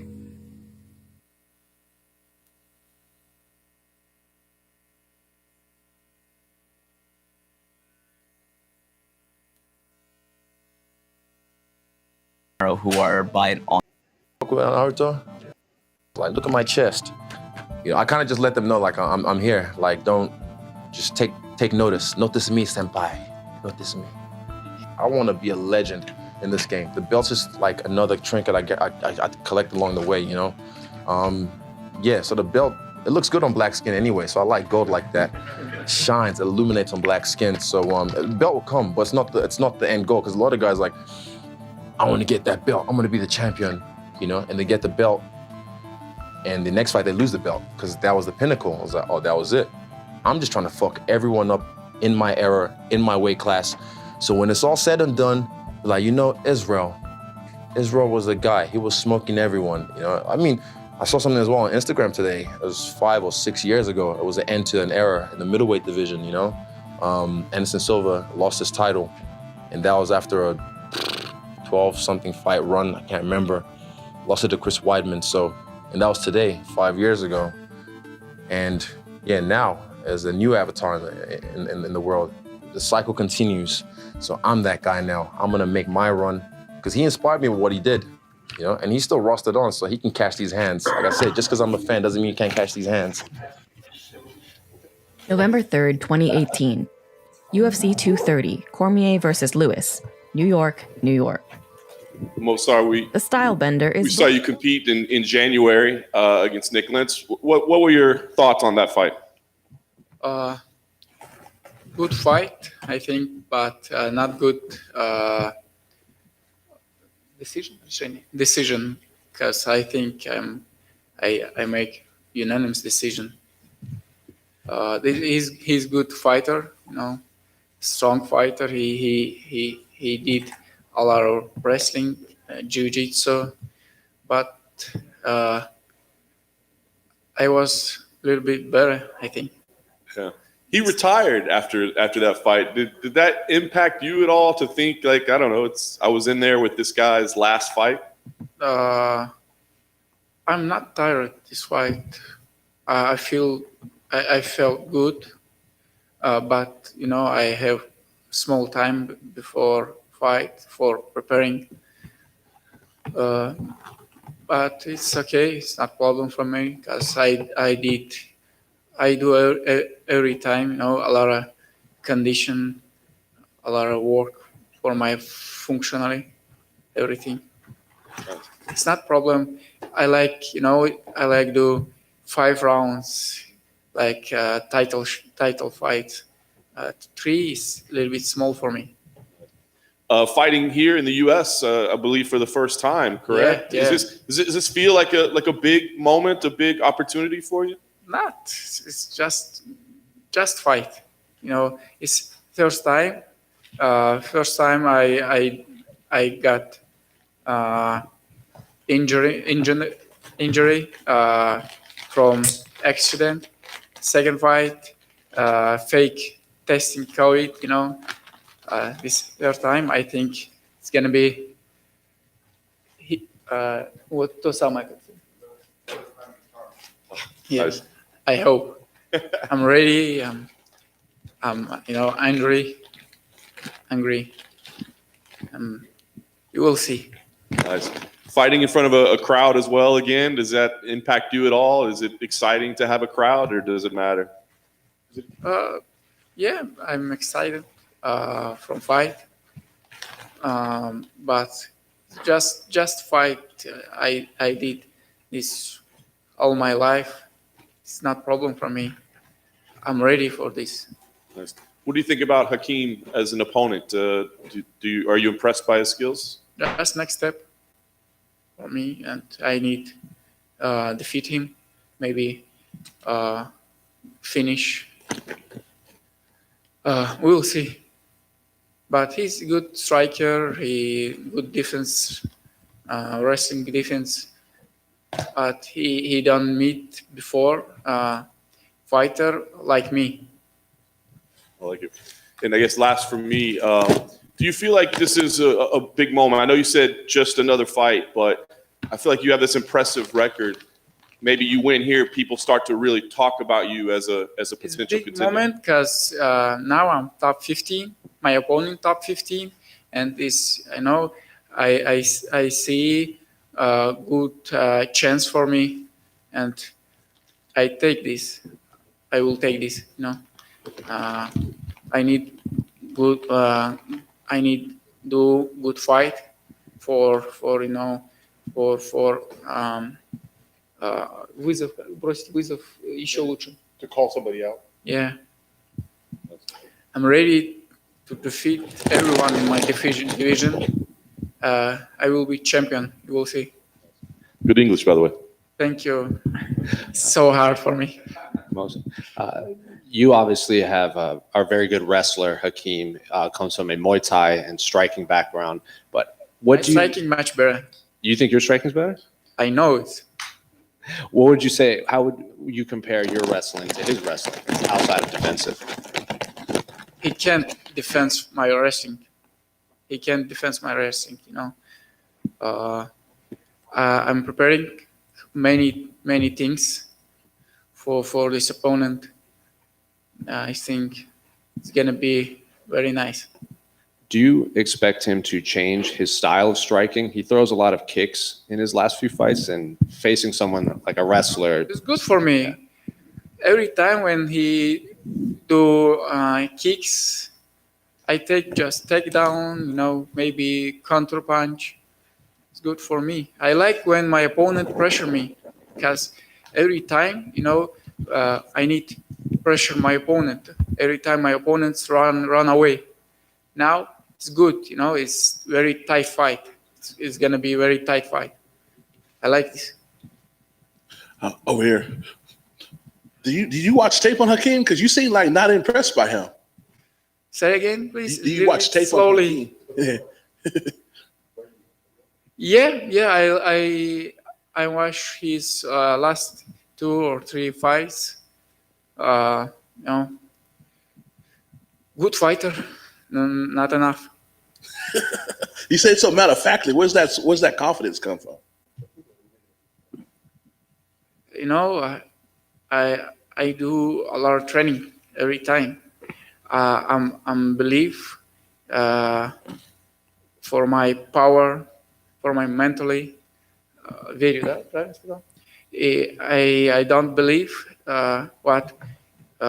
be somebody who do more training than me. And you said that you will be a future champion. Where was your take from the Chandler Oliveira fight that you saw? Euro English very hard for me.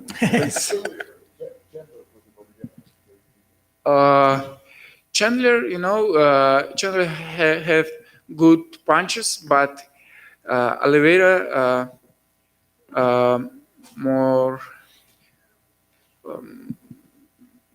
functional. I think he ready take more punches. It's not problem for him. And Oliveira left only 1 punch, and he feel not comfortable. And final question for me: do you think a big win over Hakeem will be putting a statement out and getting a finish will help you get higher in the rankings and get those big fights that you want? Of course, I think I can to fight with someone from top 10, and it's good step for me, and I will take this chance. Movsar, back here. Okay. Do you have any fighters you kind of look up to as inspirations or role models?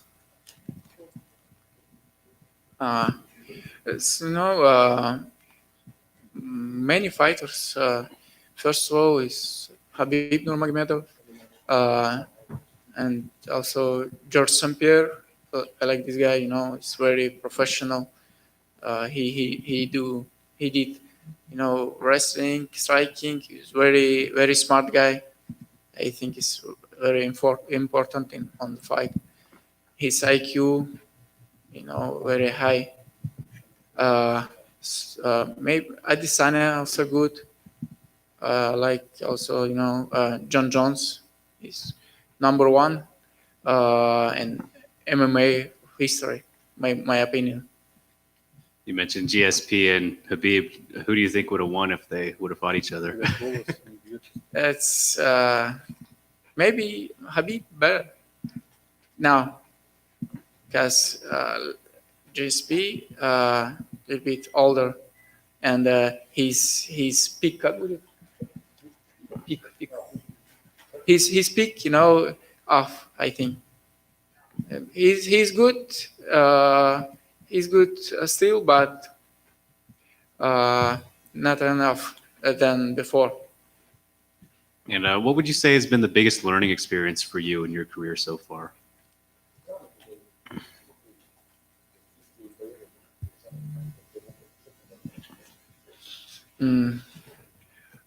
When I come in USA last year, it's good. It's good for me. It's good change for me. And now I train in ATT with many top fighters, UFC, Bellator, and it's good. Good experience. Yeah. For sure. Best of luck, Movsar. Thank you. How long have you been studying English, and how much do you practice? How often do you practice English? Just last year, when you находишься в среде, when you live there, your English улучшается быстрее, improves much faster, and before I will старался, как сказать. I try learn English, but it's not good when you now not live here. Now it's very good practice with another fighters, American guys, many people, In Russia, only 5-10 guys I know who can speak in English, but it's not enough. How was the cultural adjustment coming to America compared to where you're from? I like USA much better than Russia, I think, because very good conditions. Равноправие, как сказать? Права, защищай права. Good rules for people, and everybody is one level, not like Russia. If you have somebody, your friend in government, you feel good, or no, or you don't have money, good, your права как? Your rights is no good, Thank you. But I like Ingushetia. It's my small republic. My motherland is only 500,000 people. Yes, there I feel much better myself. With my family, with my neighbors. Done? Thank you. Thank you.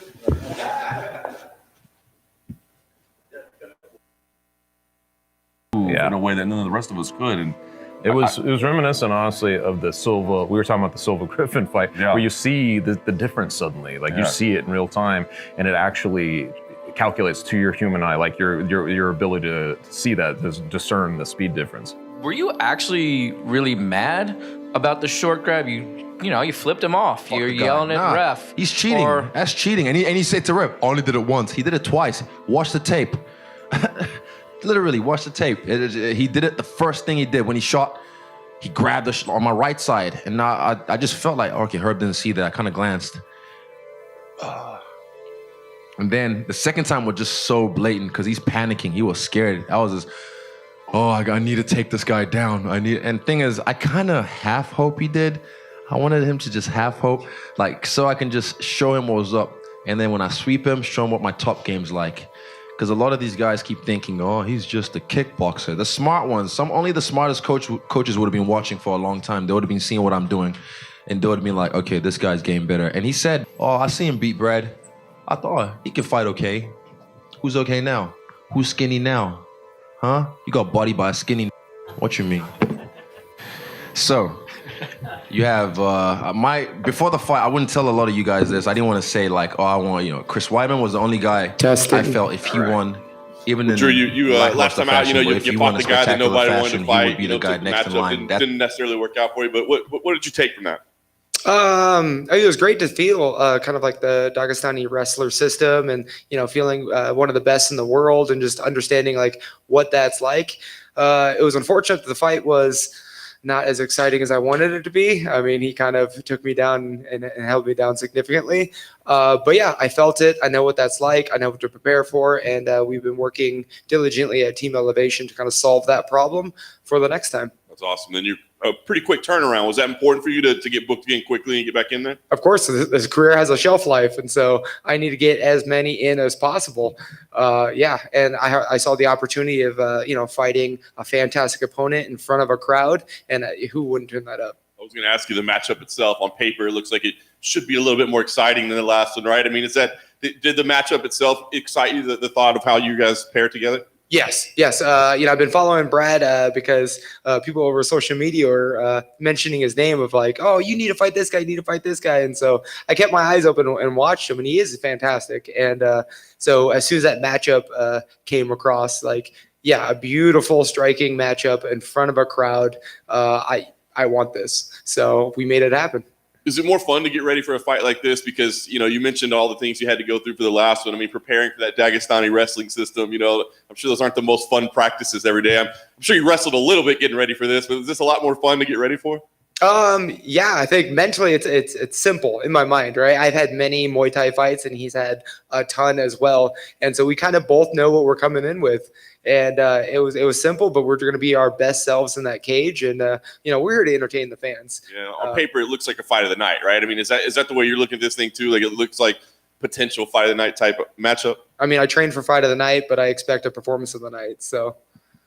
Nice. Last thing for me, what do you feel like? I mean, obviously you want to walk away with a win, but I mean, do you feel like you need to make a statement? Because you had a lot of momentum going into the last one, right? And it kind of got halted. So do you feel like you need to come out and prove something or make some kind of statement with the performance? Yeah, I need to go out there and showcase what I've always been doing, which is string some knockouts together. I need to get a win streak together. And so, after this win, we got to get a couple more wins. And so it's just more and more and more. I don't really need to showcase all my abilities in one night. I just got to have more nights. True. Not to throw my colleague under the bus, but are fans, when they say, oh, fight of the night, like Contender, is that an insult? Because usually fight of the nights are close, and I'm sure fighters want to have a one-sided victory. I mean, I would love to have close fights. Like, you ever watch like the Rocky films, right? And man, if the Rocky films ended with like a fantastic, like a first round knockout, you'd be bored, right? But fight of the nights are super entertaining, and I want to have a career of fantastic fights. And so, yes, as soon as you can put a guy in front of me and we can have fight of the night, that'd be great. If the guy is, come in a little short, I have a performance of the night. And then you mentioned that he has like an extensive Muay Thai background. Obviously, he's trained at Tiger Muay Thai. You yourself come from a striking background. How would you compare your style of striking to his? I think I'm a little ahead of him in the transition of mixed martial arts. The sports are slightly different. And so I had to make that transition of how people strike in MMA. And I feel like he possibly might still try to strike like they do in Muay Thai or in kickboxing. So, my goal is to showcase more of a mixed martial arts than just coming in and trying to Muay Thai each other in 4-ounce gloves. And then before your last fight, you were kind of joking that your inbox kind of blew up on the DMs with all of Islam's fans. Probably not the case this time with Brad. I know his team has a big following, but not specifically the Australian, New Zealand crowd. I mean, the Russians are still after it, right? Like, I get tagged in Islam stuff all the time. So, yeah, I'm tired of seeing his face. But, yeah, I think more people are just excited. Whether you want to see me win or lose, people are just very excited for this fight. And so I've been getting a lot of positivity and optimism.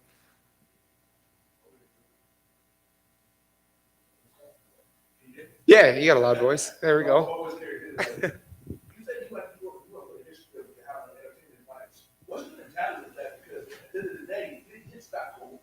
I mean, it depends. I feel like I'm calloused to that idea.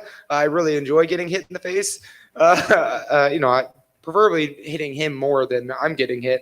But I got into the sport knowing that we're also entertainers, and I'm here for entertainment. I'm here to put on performances, and the fans are the reason I'm getting paid to do this, and so I need to showcase a great performance for the fans. Oh yeah, I mean, through 2020, I was trying to admit like, I didn't hear the crowd, I didn't really notice, but man, the crowd's different, and so God, being in front of them again, I'm so excited. And what do you do between fights to kind of like recalibrate after being, because you be in a lot of physical wars. So what do you do to keep fresh and be able to come back better each time we see you? Hiring people and telling me how to best treat my body. You know, I know how to mistreat the body, and then everyone else tells me like, all right, you need to eat right, you need to do some stretches, you need to warm up, you need to do this, you need to do that. So I'm talking to professionals and the right people to make sure that I can continue doing the sport as long as possible. This is off the grid. Who's somebody that you want to see before you end your career, just from a style-wise, like we're going to put a hell of a show on, regardless if it's a year from now or before you hang them up for good? Who's somebody that you think you have to see? Paul Felder hung it up, and so that would have been a fun one. But Dustin Poirier is incredible. I would love to exchange with him. Conor McGregor. I'm saying, like, if they're looking for a backup, depending on how Saturday night goes, I would love to be a backup for that fight. But the reason I'm trying to get the win streak going and put the performances together, because these are the type of guys that I want to exchange with and put on shows for you guys. What about Gaethje? Oh God, but we do it every Tuesday and Friday night. So no teammate combat. So who knows? We might have like a video and Team Elevation to show you guys how that goes down. What do you make of Michael Chandler targeting Gaethje right now for a possible next fight for both your teammate and him? I think it'd be a difficult fight for Michael Chandler. I definitely know what Justin Gaethje's capable of, and judging by his last performance against Charles Oliveira, Gaethje hits a lot harder.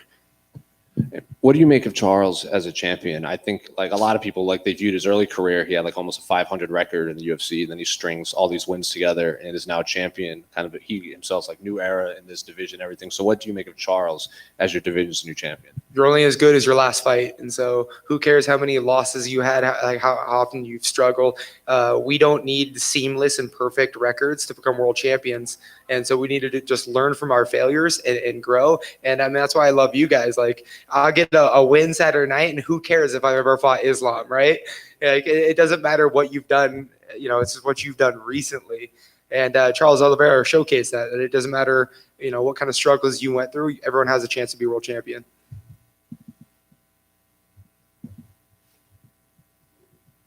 Oh, you guys made it easy. Thank you so much, guys. Thank you.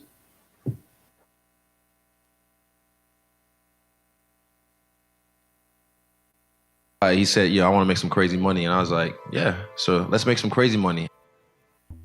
February 9th, 2019. UFC 234, Silva versus Adesanya, Melbourne, Australia. Originally booked as the co-main event, Adesanya faces the legend Anderson Silva. I know you can't look past Anderson Silva, perhaps the greatest of all time, but looking at the man right there to your left, this would be. I mean, I gotta imagine, Rob's got a tough test as well, but is that the fight that you would like most? Because I imagine, especially down here, maybe a stadium. Of course, we're looking at Sydney, maybe Brisbane, somewhere, but first. 2, 3, 4. This weekend, Sunday, we both have big tests ahead of us, and everyone. I seen the odds this week, and I'm like, man, y'all must have forgot. Like Roy Jones said, y'all must have forgot. You don't know who that man over there, Anderson Silva.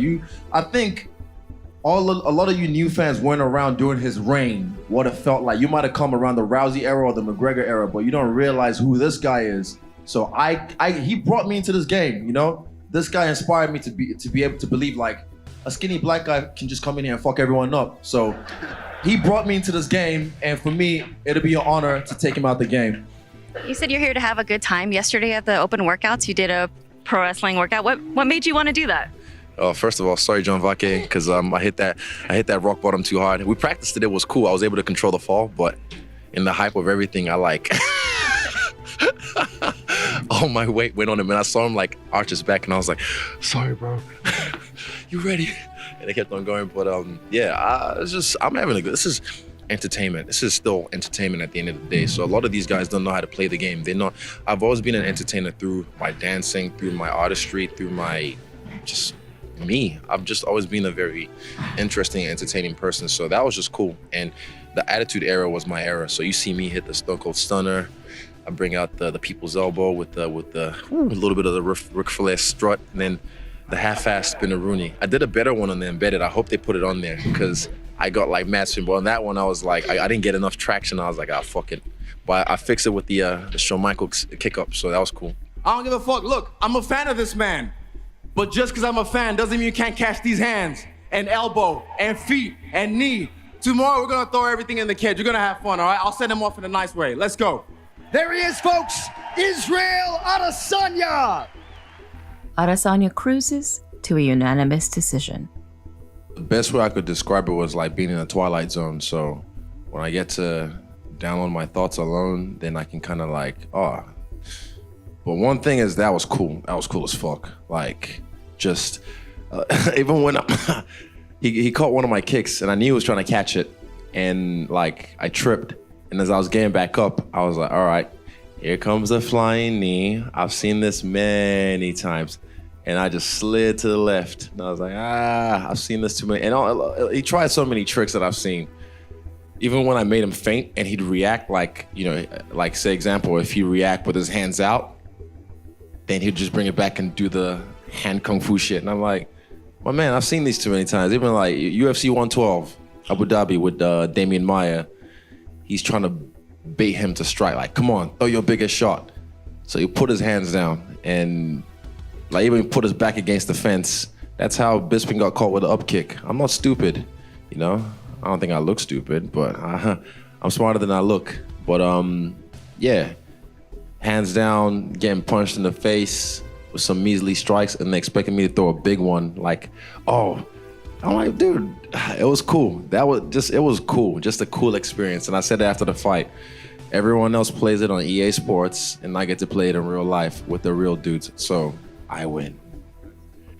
April 13th, 2019, UFC 236, Holloway vs. Poirier 2, Atlanta, Georgia.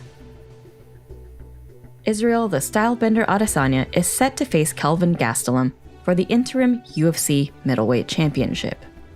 6 fights in 14 months. I know that you wanted to get back in here. You always say about the itchy knuckles, which I love that phrase. But has this just been physically and mentally exhausting at this point? Like, I can't understand how you can keep this pace at this point. Has it been physically and mentally exhausting to some degree, at least? Because you know what I mean? No one's me. Honestly, like, for me, I've done this throughout my whole career, and people just kind of, aren't you tired? Are you all right? I'm like, yeah, I'm fine. I get my rest in between. I know how to play hard, and I know how to work hard. Let's put it that way. The way your whole UFC run is playing out, now it's led to this. Does this kind of feel like destiny in a way? 100%. Dude, look at the fight after this. Come on. Big super fight between the fucking Mozzie and the All Black, the flying Kiwi. It's just, yeah, it's destiny. The way this movie is, the Silva fight was the end of my first movie. Leading up to this fight is the beginning of my next movie, and it's going to end after the Whitacker fight. In what MMA fighting called Fight of the Year, Adesanya defeats Gastelum by unanimous decision to win the interim title. It's definitely a front runner for Fight of the Year for me. Israel Adesanya coming through, he perseveres through danger. He ends up defeating Kelvin Gastelum via decision and winning this interim title. Just give me your thoughts on this fight, your takeaways. Is this a star-making performance for Israel Adesanya? I can't imagine it's not. How are you not a star after that? It's not your pick for Fight of the Year. It is Fight of the Year. Justin Gaethje may fight later this year, and so he's always at risk to take that. But it's going to be hard for even him to do this. I mean, it's one of the best fights I've ever seen. It's certainly the best fight I've ever seen live. You're right. The crowd was so into it, so loud, so explosive about it. Honestly, I felt like I'd been in the fight at the end of it. I just had this huge adrenaline dump, and it was hard to get ready for the main event, which was what we all were really pumped for coming in. It's hard to even put into words kind of what that was. If that doesn't make Israel Adesanya a star, what are we even doing here? He was going to be a star anyway, though. This just elevates him. It gives him a belt to carry around. It sets up, I think, my favorite fight in the sport right now. I think Israel Adesanya versus Robert Whitaker, I think that's the number one fight I want to see right now. Well, I want to ask you about that fight in a little bit, but first, Israel comes into this fight. He ends up taking control early, and then Kelvin kind of switches things up in the middle rounds. In that fourth round, it really looked as though he had Israel in major, major danger, and he ends up shooting for a takedown, and that seemed to me to maybe be a pivotal decision in the fight, a pivotal turning point in the fight, because Izzy was really on shaky legs, and then he comes out in that fifth round and just lays the wood on Kelvin Gastelum in those final minutes. He was probably 10 seconds away from getting a finish. I want to ask you the same question I asked about Dustin. Did this fight teach you anything about Israel Adesanya? Change your opinion about him at all? Tommy's got a great ground game, apparently. I know he's been saying it, but maybe I just didn't believe it. But I mean, you saw that 5th round. There were some transitions there. He went guillotine into triangle into another triangle, and a couple of those were really tight. That guillotine, Kelvin just bailed on because he knew he was in trouble. That second triangle, it looked dangerous. I mean, it was at the end of a long fight. They were sweaty and bloody, so it gives Kelvin a little bit of an edge there. But dude's got grapples. That's everyone in the division needs to watch out. With that type of striking and a lethal submission game on top of it, Robert Whitaker has his hands full. And you know, that's the fight, right? Robert Whitaker, and probably in Australia, maybe in New Zealand, just in some area like that. How big do you think that fight could be? I think locally in that region, it's going to be a monster. I think is that a stadium? Can you do a stadium for that? 100%. I think everyone is on the same page with that. Just go as big as you can out there, blow it all the way out, because Israel Adesanya is one of the best young stars in the sport. This is a sensational fight. They're going to be able to fill that up, no problem. Pay-per-views are always interesting, especially, you know, tonight was the first night of the ESPN On Plus pay-per-view experience. We'll see kind of how that shakes out, but it's definitely a monster fight, and I can't wait for it. I'm so excited. What are those moments like when you're inside those moments where you guys are just going at it absolutely crazy? Like you said, you're willing to die in there. What is that moment actually like when you're the one in there? It's hard to explain. Only those who dare like put themselves out there like we do will ever experience anything like that. And just in those moments, like I said, I could see why people wilt. And even Eugene told me, you can see on the embedded, he's a guy you just have to break him down. You're not going to get him out of there with one shot, Eugene said. You just have to break him down. And I was, you know, the leg kicks were paying off, slowing him down. My oblique kicks they're working a little bit. But yeah, he blocked all my head kicks, I think. I can't remember. I'll have to have a look at the fight again. But those moments in there, yeah, I can see why people wilt, but I'm not one to quit. I'm strong mentally. I'm bulletproof in the brain. And I'm fucked in the head a little bit. So I just knew you're not going to break me, because I've had 8 guys, 10 guys. I was going to say run a train, but in a different way. On me in training. And I'm like, if they can't break me, one man can't break me. And he's a tough one hell of a man. October 5th, 2019. UFC 243. Whitaker versus Adesanya, Melbourne, Australia. The interim champion Israel Adesanya is set to face the champion Robert Whitaker in front of 57,000 plus fans at Marvel Stadium. You can make $100 million in the UFC. You don't have to go to boxing. That's such a, it's only Mayweather's gonna make that. You know, only McGregor's gonna make that. Like when he fought Mayweather. So it's like, that's a Mayweather effect. That's gonna happen in the UFC. I guarantee you. I might be the first to do it in the UFC. If McGregor comes back and compete with me for that, but I might be the first to do that in the UFC. So I don't go to, it's not about money at the end of the day. I'm doing this for legacy. So this is where I'm gonna end my career. I don't wanna like fight the baddest motherfuckers in the world and then go fight some guy, oh, we'll duke it out, but we'll just use our hands. I gotta kick someone in the face. Say something about your star power to have John Jones kind of tweeting at you the way he is and talking about you like that. Sometimes he doesn't even mention guys, you know? Not really, I don't think so, but it just shows you how much I'm under his skin, how much I get to him, that's it. You definitely see that fight happening in the future, right? I told you, 2021, Raiders Stadium, Las Vegas. You know, you spoke about Mayweather there. Do you look up to him in any kind of way, what he's done? Man, he's the fucking money, I've been money team for a long time. And when he fought McGregor, I was going for McGregor because when I fought in boxing, you know, my first fight, they made me lose. That's my only loss. And I rocked the guy in the first round, smoked him in the second round, and I coasted in the third round, and they gave it to him. And that's because a guy with no amateur record, no pro record in boxing, coming in and making one of the best boxers in Australia look shit, you know? So when he fought Mayweather, I was like, I want McGregor to win because I can relate to that. So yeah, I look at Mayweather, look when it was Pretty Boy Floyd, what he did, and look at him as Money May. He knew the formula. He created that that not everyone followed. Like Ali did that as well. Like a lot of people have done that for years, but he's done it the best. In breathtakingly violent fashion, Stylebender knocks out Bobby Knuckles 3 minutes and 33 seconds into the second round, becoming the undisputed UFC middleweight champion. People, after seeing that entrance, I bet you the Green Eyed Monsters were like, I fucking hope this guy loses. I fucking hope. I'm sure some of you in here as well. Oh, this asshole, look at him, thinks he's a fucking man. I hope he loses. I hope he gets flatlined. Because that's just that. It's ingrained in us. It's this tall puppy syndrome. It's this jealousy that when you see someone shining, you feel like it takes away from your own shine. I'm like, look, I can't dim my shine just because some people feel uncomfortable.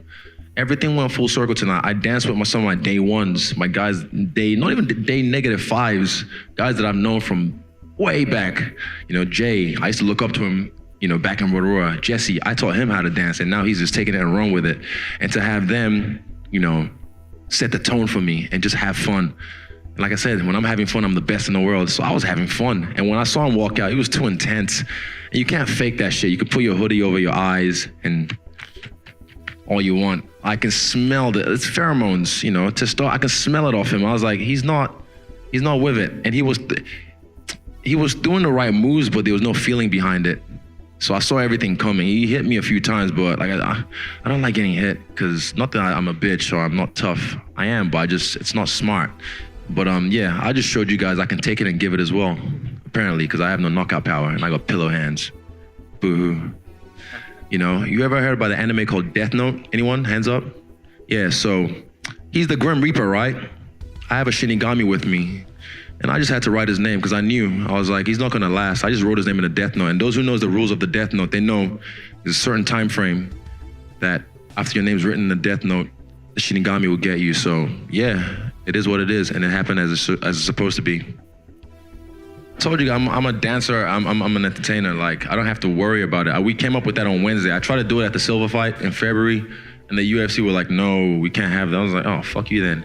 And then this fight, this is my show. I'm headlining this bitch. So I was like, no, I'm gonna do it my way or no way. Like, who else on this kind of stage is gonna do that before they go and whoop some ass, It's no one. I think James Tahuno is the only one that's ever done it, from what I can remember, with the Men in Black intro, and Anderson Silva did it in Pride with his Michael Jackson shit. But like, I showed you guys. If I could sing, trust me, Justin Bieber wouldn't even have a job. But you don't want to hear me sing. But yeah, like, you got to realize this is the spectacle, man. This is a big stadium. I had to give them a show and set the tone. And there's no one like me, like no one. March 7th, UFC 248, Adesanya versus Romero, Las Vegas, Nevada. The 18-0 UFC middleweight champion, Israel Adesanya, is set to face Yoel Romero as the main event at the T-Mobile Arena in Las Vegas, Nevada. My first pay-per-view headliner in America with a card that I actually like. I could have picked some different fights, but you know how the UFC is. But I would have started. Yeah, I feel good. I feel like this is where it's supposed to be. It's the Mecca of fighting, man. This is Las Vegas. This is the big show, and I want to see what the numbers do after this fight. Yeah. I really want to see, because, like I said, it's my first pay-per-view in America with a card that, Sean O'Malley opening the main show. Fuck, that's gonna be sick, man. I can't wait for his comeback. And then the co-main event, that's slept on, man. You guys don't understand. That's gonna be fight of the night, in my opinion. The girl's gonna fucking scrap, man. It's gonna be a girl fight. I want to be an active champion. I want to do right by the division, like GSP did in welterweight, like Demetrius did at flyweight, like Anderson did at middleweight. I want to make the middleweight division great, man. Yeah, to be clear, I mean, you would have been fighting Paulo Costa if he was available. If he was available, I called him after the last fight, but then, come on, man. I'm going to pop that motherfucker before USADA does, I swear to God. And I want to be the first one to do it. Will you call him out of this fight if you win? He's next in line, but I might not even give him any mind, because I've already done that in Melbourne, so it's already, the promo's already there, if you will. But if he tries something stupid, I'll pop him again. How many people died from the coronavirus so far? I don't know. Well, how many people died from the common cold? And I don't know, man, this is hype about Corona, and even though I had my face mask on at the airport, but at the end of the day, fuck, I've had malaria like 8 times. I don't know, my genetics is different. I'm not above nature, don't get me wrong, but I just feel like I don't subject to that. I don't see myself in that getting affected by that. This whole Corona shit, fucking knock on wood, I don't get it now talking shit about Corona. Yeah. Stylebender wins by decision after 5 dilatory rounds. Tonight? Oh, horrible fight. I was shame there to watch that fight. Adesanya is nothing. Adesanya is the most shameful champion I have seen ever. He just run. He's nothing. He's nothing. He's scared. You know, I think he don't deserve talk about him. But was a shit. That fight was a shit. I will make him cry. I will hit him very badly, and he will cry like a baby. I will slap his face on my fight against him, you know, because that's it. He's shameful. It takes two to tango. You know, I can't force a guy to fight. I can force him to make mistakes, which I did a little bit by exposing his legs later on. But for me, if a guy stands there for the first 2 minutes and just has his hands up, am I supposed to risk my belt and get clipped by him, which I did. I realized, okay, that's a bad move, and I went back to what I do best, which is pick people apart. But yeah, that was really bizarre. I mean, I might as well have just used a training dummy at my gym as my sparring partner, you know. But yeah, it was just really bizarre because I was expecting a little bit more, and like I said, crafty. These guys are crafty. These old guys. They'll do things and act like, why you not fight? I'm like, I'm chopping your legs up. I'm jabbing you. Why aren't you bringing the fight? I mean, you guys know me. I'm never in a boring fight. That's not my style. You see me even tonight, I overcame adversity. You see me overcome adversity again. I mean, before in the Gastelum fight. You've seen when the going gets tough, when someone actually brings the fight, when someone actually comes after you with different looks, different techniques, not just one look. And that's just like a wooden dummy, a wooden kung fu dummy, just standing there. You know, you see Robert Whitacker, who actually blitzed, attacked, you know. I need people to try and take this shit off me. Keep trying. One of his tactics is try to bore you. And he's done it with a lot of guys. He'll just stand there and bore you. And then you're just expecting something, and you lose concentration for half a second or a second, and then he catches you, you know? That's probably his only hope for this fight. I think that was his thing. But yeah, I don't know. That was really bizarre, and it's not my kind of fight. But like I said, check my resume. If you haven't seen me fight before, check my resume and see how I really fuck these dudes up. Costa made a comment. He was kind of ripping you when he came in here after the fight, and he basically said you're the most shameful champion he's ever seen. And he said you just ran, you're scared, and he doesn't deserve that I talk about him, meaning talking about you. And he said he'd make you cry. You think he's just trying to get his name in the headlines tonight, or he sucks at it? That's the thing. He sucks at trying to talk trash as well, and he's easily influenced. I can flick his nose, and you'll see him bark at the cage. Like, he's too emotional, and already I know how that fight's gonna go. I'm gonna sleep that guy. He's a guy that I've had a lot of kickboxing fights. His reach, his arms, when he lets it down, reaches his waist, you know. I'll pick him apart. He's a guy that I'll definitely jab, pick apart, catch him, and then knock him out. That's what I was hoping Romero would be. I had certain moves timed, ready for him, but it's hard to implement them when the guy won't come at you. So yeah, and it's not the fact that I wasn't trying to attack, because eventually I decided, cool, I'm gonna attack you then. I attacked his leg and I battered his leg. His leg is fucked, trust me. He's not gonna be walking tomorrow. If you've never taken a leg kick, you wouldn't understand. But I looked at his leg after the fight when I was talking to Joe Rogan, and I saw his legs was battered and bruised, and I already knew it was when I think in the 4th round I could see the damage I did in the leg, so I just invested more in it. With the Paulo Costa fight being next, can we expect some kind of craziness with press conferences, or might you be able to bring some humor? The guy, he sucks at English. He's a buffoonus ignoramus. Well, he left. I thought he was gonna like shit in his hand and throw it at the cage. So that's why I was trying to look at Joe Rogan, like, where is he? And he's like, he's gone. I was like, oh fuck. I was ready to roast him right there and then. Oh, trust me, I'm gonna have fun with him. I'm gonna fucking roast him like a Sunday pig. Gotcha. Thank you. June 13th, 2020, UFC Vegas 2, I versus Calvillo. After various misfortunes, Marvin Vettori is finally set to face former kickboxer Karl Roberson. Yeah, I think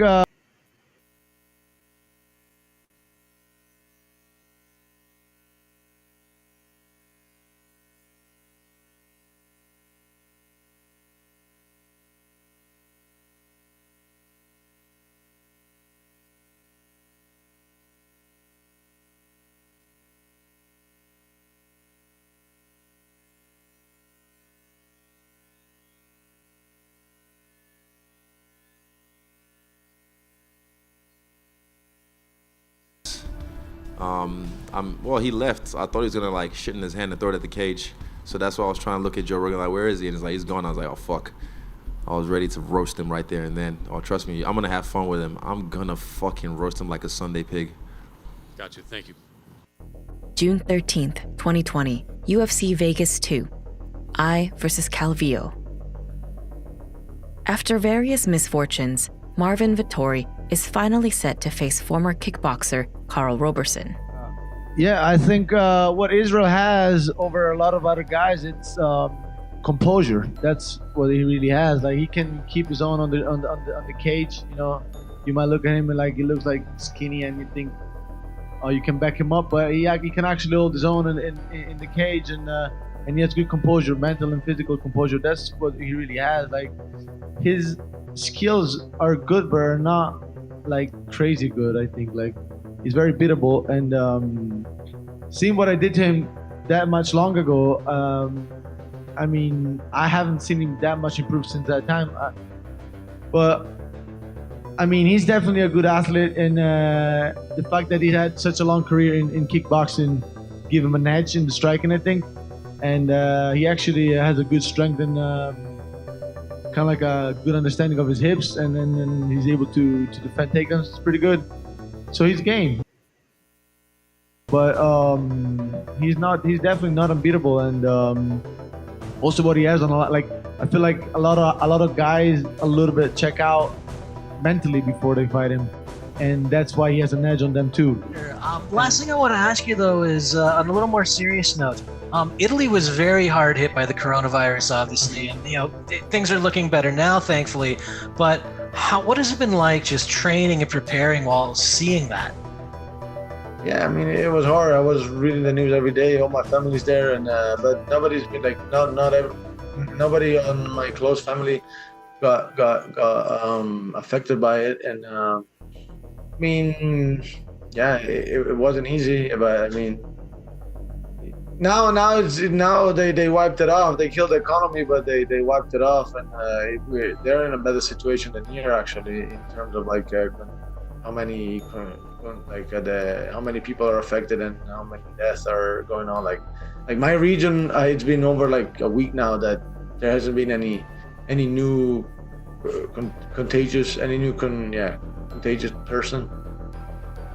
How do you use emotion? Because it seems like you clearly don't have a lot of you don't enjoy Karl Roberson. You're not a big fan of everything that happened, but like, can you shut that down, or do you feed off that emotion going into a fight like this? I'll feed on emotion, hell yeah, but the thing is, like, there's different ways of feeding. Like, there are ways of, like, I know I can dig deeper, and like on hard times I'll have that on my back, because I know, like, it's almost like I see it as like wood, put it on the side, ready to be fired up at the right time, you know? You want me, because like I said before, the worst thing I can do to him is to beat him up as bad as I can in a dominant fashion and stop him. So, well, like I go fucking swinging like I forget all my technique, and then I just give him a chance, and then what? Maybe like I like, you know, like I put up a bad performance, and then what? What did I do to him? Nothing. I'm smart on that. Absolutely. You know, like I'm not stupid. Vittori wins by rear naked choke 4 minutes into round 1. I'm on a mission, man. These guys don't get it. I mean, I know coronavirus, safety, this and that, but man, I think different. Like this is I don't know, people, like, they say, even like you talk about, which like in general they say this is your platform. This is not your life. This and that. But this is my life, man. Like I just breathe, eat, and think MMA, and all I want is to get the title. So I need to keep going, and I couldn't let myself off the hook even throughout these adversities.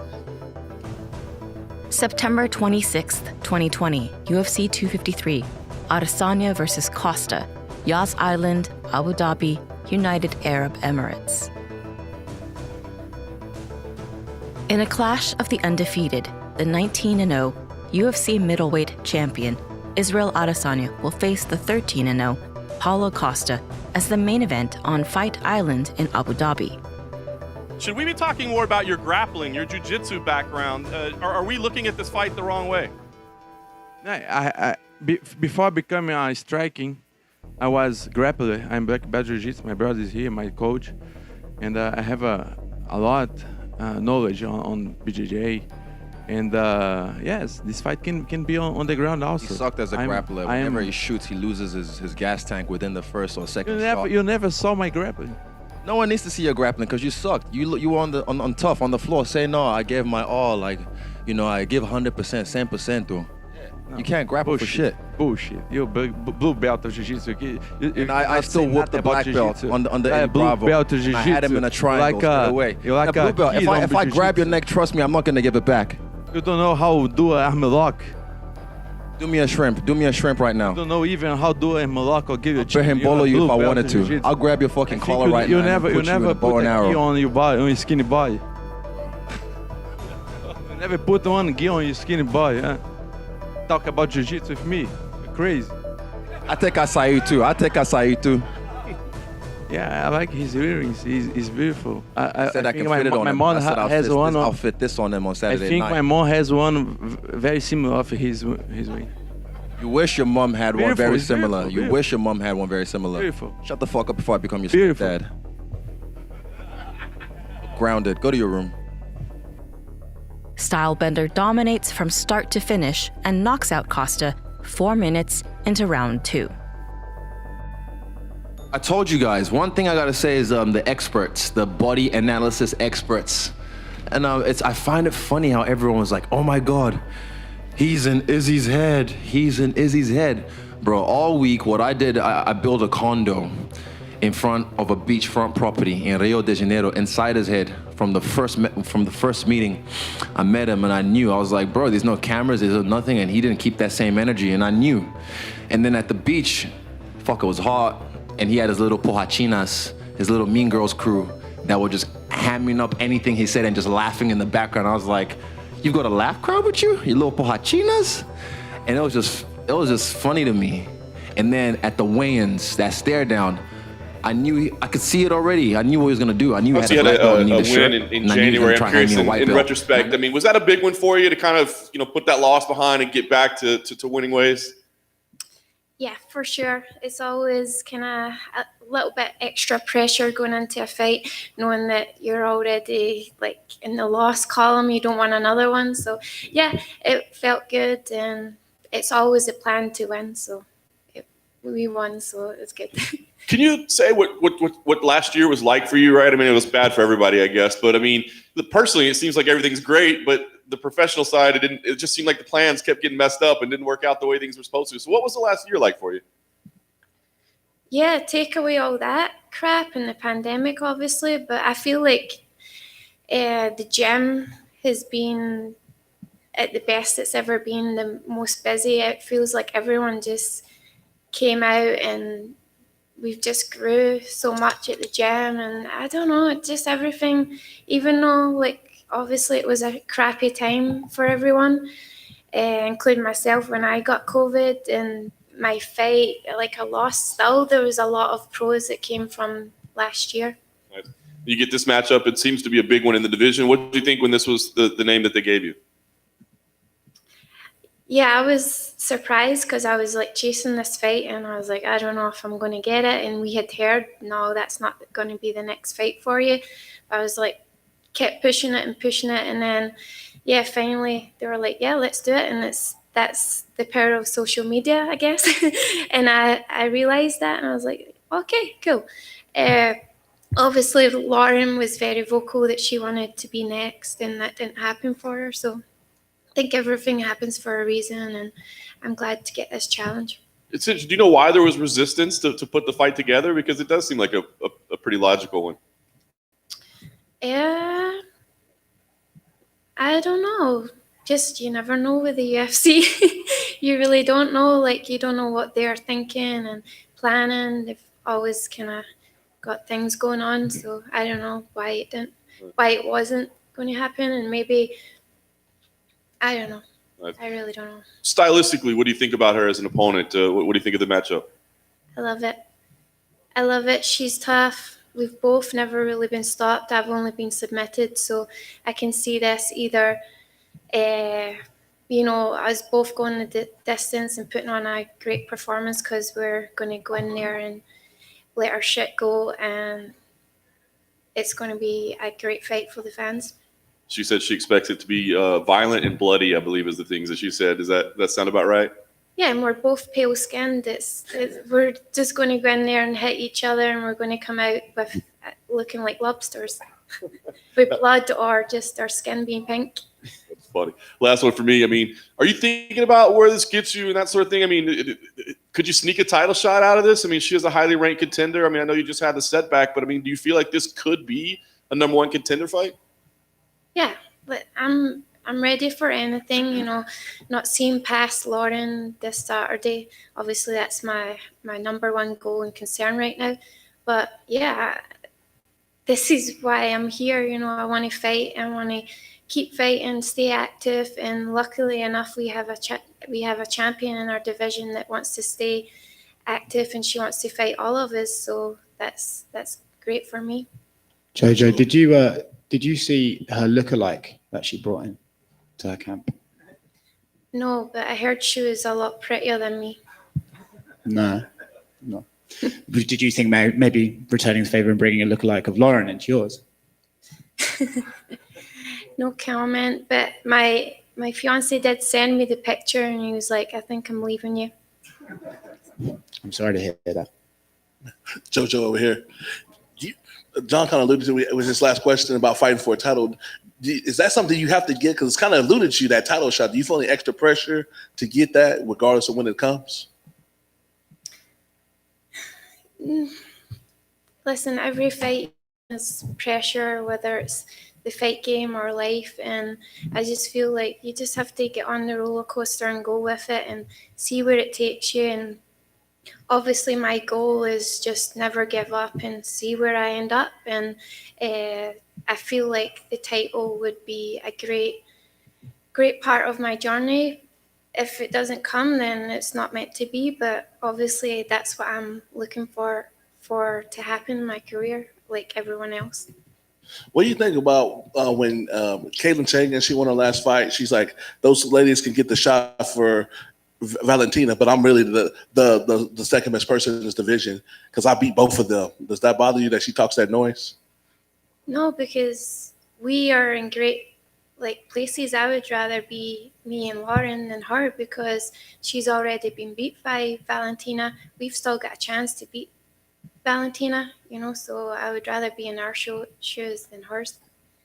How much does getting a good start? We've seen you, when you get off to good starts, you kind of dictate the terms and control the whole match. And we've seen you kind of struggle when you get off of slow starts. So would it be safe to say that first 5 minutes is very key for your success on Saturday night? I would disagree. I feel like I'm always a slow starter, but yeah, my last fight, I just feel like my emotions got the better of me because I wanted to put my hands on Jessica. But I'm going to just go in there and see what happens. But yeah, it would be good to kind of put it on her, but also don't want to expose myself for, the takedown or anything like that. So yeah, just try and be disciplined, but also stay in the game plan and still have the little bit of me inside me that goes in there and goes for the kill. And what's your mentality? As we both know, we all know that y'all styles match up and it could be a fight of the night. So you preparing for that, knowing that you're going to go to war, you're going to be sore for a couple of weeks after the fight. How do you prepare for that mentally leading up to that, knowing like what you're in store for Saturday night, win or lose? that I guess after having 40 fights, with the mentality of I'm going in there and I'm breaking my hands, I'm breaking everything on that just to get the win. It kind of gives you that you go in there and you don't care what happens to you in there, and you just want to hurt someone and get that W. So I think just of years of experience of just, okay, I could go in there and hurt myself, but you know what? There's medics there, and it doesn't really bother me. I do it every day, twice, 3 times a day. It's just something that I'm used to now, and it's all I've known. And final question for me: have you envisioned getting your hand raised? And we know that you're pretty good on the mic. Would you call for a title shot, or are you just gonna kind of let it be? Or are you gonna go in there and you got a speech for us after you went through a non-bloody 15-minute war with Lauren? Have you envisioned that, or is that not part of the dream? It's funny. I always envision winning, and then what am I going to say? But it never comes out on the night the same as what I've envisioned or what I've said. And this is why there's my team are always saying, oh, you should say this, you should do that. I'm like, no, there's too much pressure. I'm going to go up there and get the mic and say someone's name wrong or say something wrong and get my words tangled. And usually I just wing it when I'm there, and sometimes it comes out the perfect way, or sometimes it comes out I'm like, oh geez, why did I say that? But don't give me the mic after I've just fought for 15 minutes. Jojo, right in the middle. You had said in your last fight, maybe the emotions got the better of you because you want to get your hands on Jessica. So do you prefer fights like this where there's just no animosity, or do you need that little extra something to to motivate yourself to get in there?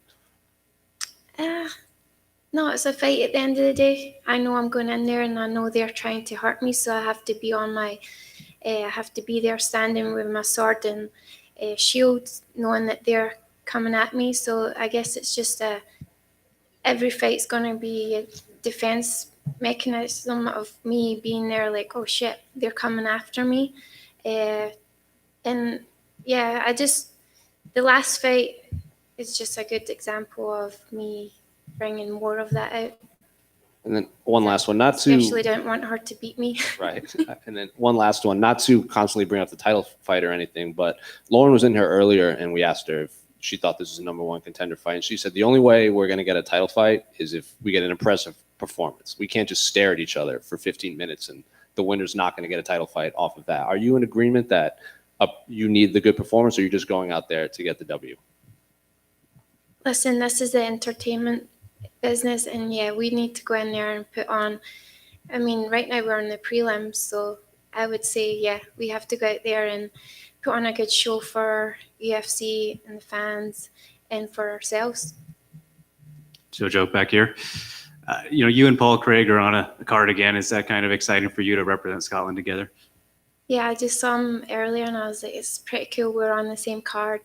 Obviously, we want to put Scotland on the map and inspire other people from Scotland and just represent. You've had plenty of ups and downs in your career too. And I'm curious, do you have a specific point that you would point out as the biggest learning experience for you? Oh my gosh, we've not got all day. But yeah, there's been a lot of failures in my career and life as well.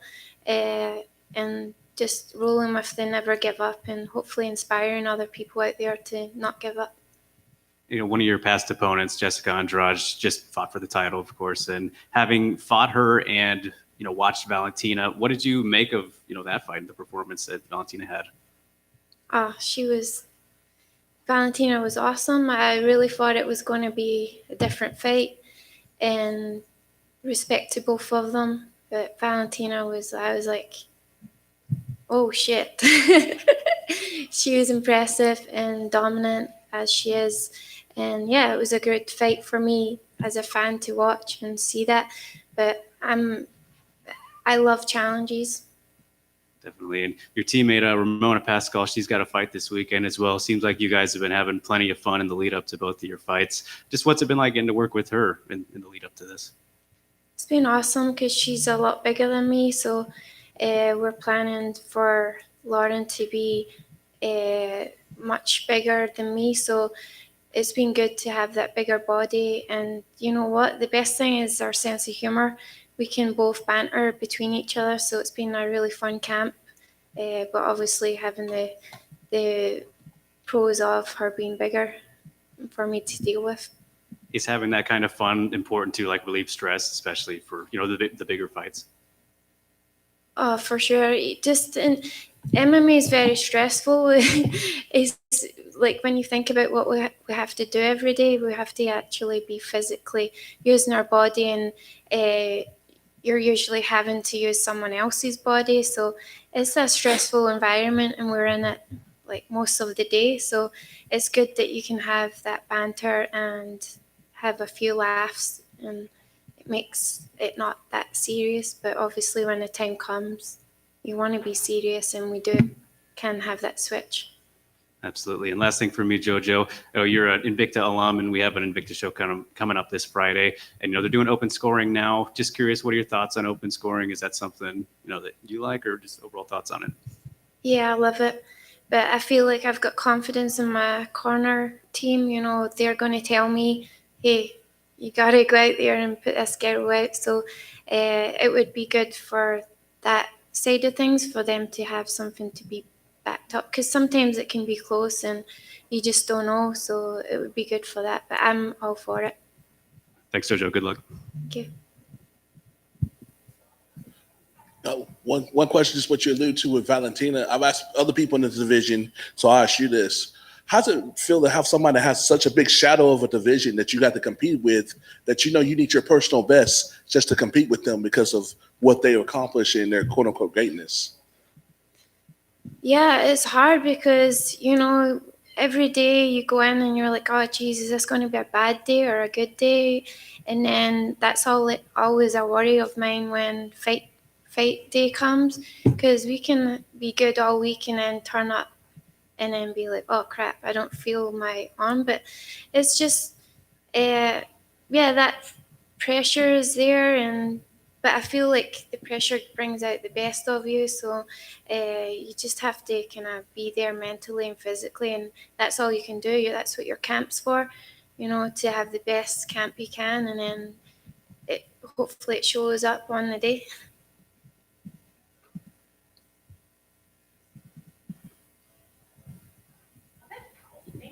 Thank you.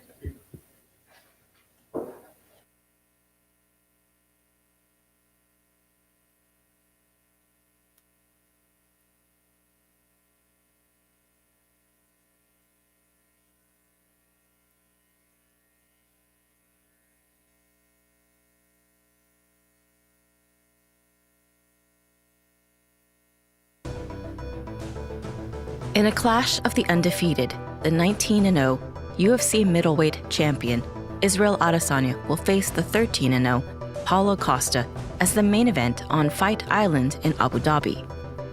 Should we be talking more about your grappling, your jiu-jitsu background?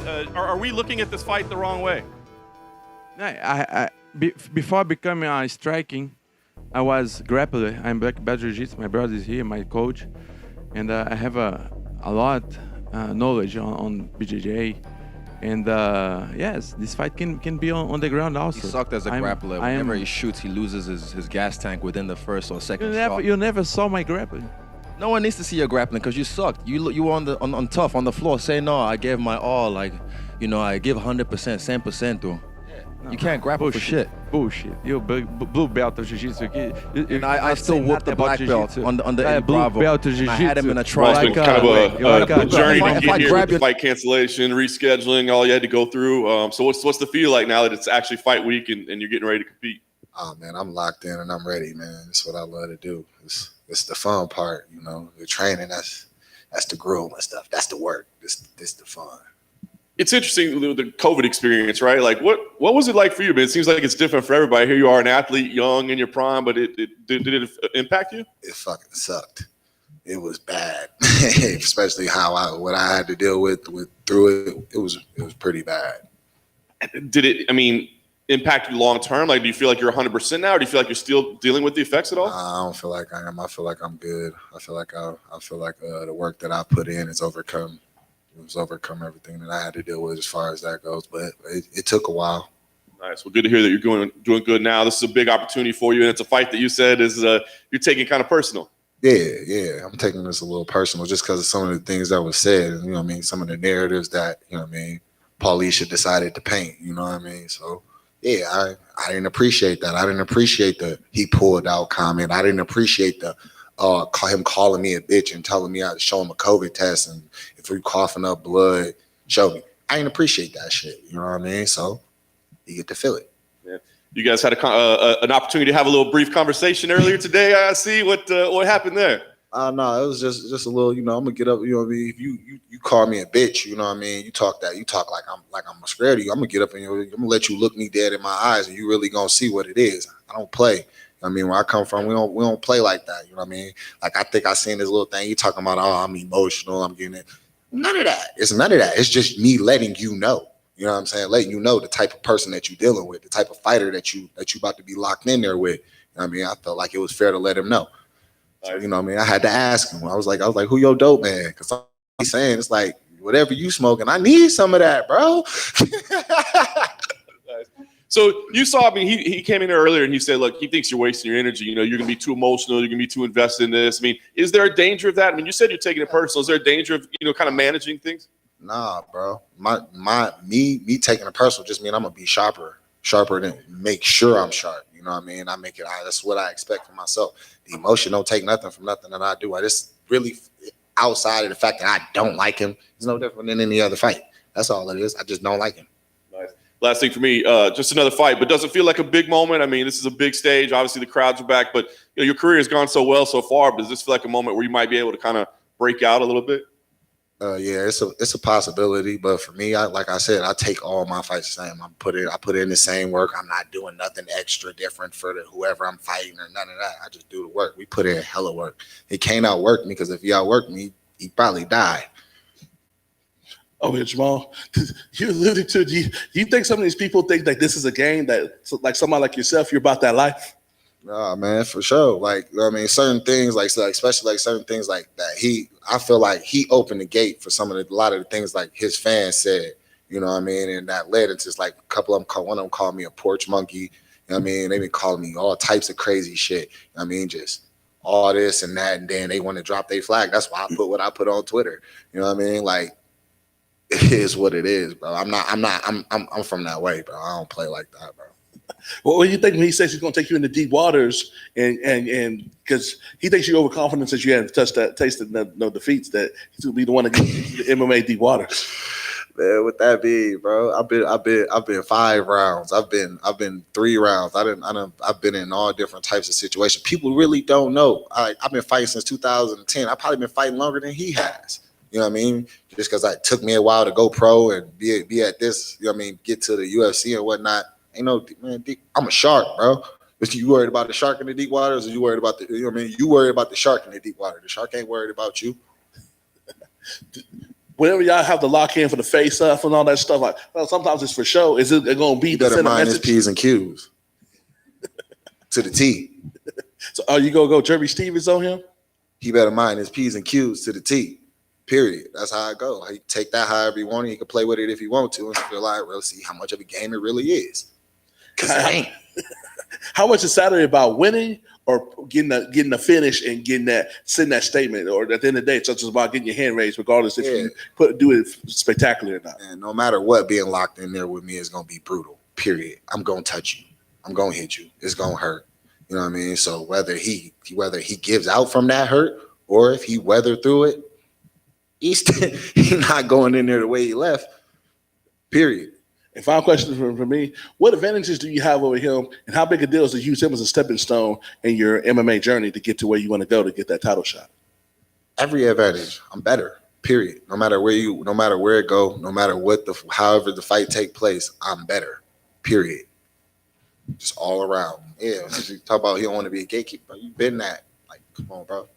It's not me. Right. This is your first pay-per-view with fans in attendance. I think it's your first fight in the UFC with fans since your debut. Do you think that plays into the advantage of your fight style going into this heated fight against Paul? Not really. I think it's just more energy in the building. You know, some of my family actually lives down here that would get to be there. So, you know, I like that. I like having the energy. I like having fun. I like people to have fun. I like the show and everything. You know, at the Apex, it was more just straight go in and handle business. Now, you know, get to have some fun, get a little loose, you know. And then when he was talking about your skills outside of the beef, outside of the octagon, he says you're still very green. You have a lot to learn in terms of fighting. So when you're looking at his skill set, he's had a lot of fights in the UFC. He's fought a lot of veterans. Do you think the blueprint is out there on how to beat Paul Craig? Yeah, but like he says I'm green because he don't know me. A lot of the things he said, that's why I asked him what he was smoking, because a lot of the things that that he says don't make sense. If you actually knew me, you actually did some research, you wasn't just talking like, oh, he's only got looking at a record. Looking at a record has gotten 9 people dominated already. You know what I mean? It's got them completely dominated because they looking at like, oh, I got more experience. I got my fourth fight. The dude had 26 fights. Domination. OSP was going into his 40th fight. Domination. Like, it don't mean nothing, bro. They got me confused. They talking to the wrong one because I ain't worried about none of that. Jamal, speaking about confidence and being proactively looking to win, what's your message for all your fans now that they following you all over the place? My fans, they already know I love y'all. I appreciate y'all, you know. But y'all already know what y'all. They became a fan for a reason. Y'all know what y'all know what you know what you're gonna get when you when I'm in there. So yeah, exactly. Jamal, what about the moment? This is that big moment for you, where you maybe have that aha moment when you get into the octagon and you look out at all those fans out there, and you're on a fight card this big, and every fight the opponents get better and better. You don't lack any confidence, but do you think at all you're gonna look around and just go, I made it. This is where I'm born and where I'm destined to be? I mean, I'm taking it all in. Even right now, being here with y'all and everything, I'm taking this in. It's all an experience. It's part of my life. This is what I've worked hard to get here and be able to do. So yeah, it's all a moment. But is that gonna take away from the task at hand? No. I'm fully locked in. When I say I'm locked into what I came here to do. I came here to dominate Paul Craig. And how about not letting that animosity affect your performance at all? I ain't about that at all, man. My coaches already know. My people already know. We handle business, bro. All that. No matter how I feel about him or everything, I'm gonna fight the fighter in front of me. You know what I'm saying? I'm not going, I need to do this because I'm not like that. I'm not an idiot. I'm highly intelligent. My IQ in that ring is higher than probably anybody's in this game. They just don't realize it yet. You're just dripping with swag. Where's that come from? How did you develop all that? You're born that way? The swag, where'd that come from? That's where I come from. You know what I mean? My brothers, you know, and it's just me, man. Just me. I learned at a young age, just be yourself. Thanks, man. Appreciate it. Okay, Jamal. You said that you feel that the UFC can promote you better. And since you said that, you're opening up the pay-per-view. You're the first fight. Do you feel that they listened? I mean, I'm opening up. They're giving me the opportunities. They're giving me the opportunities and the spots. But as far as like push on my name, like on social media and things like that, no, I don't feel it. But it is what it is. They're going to promote who they want to promote. All I'm going to do is just keep sitting here controlling things I can control. And that's keep dominating people.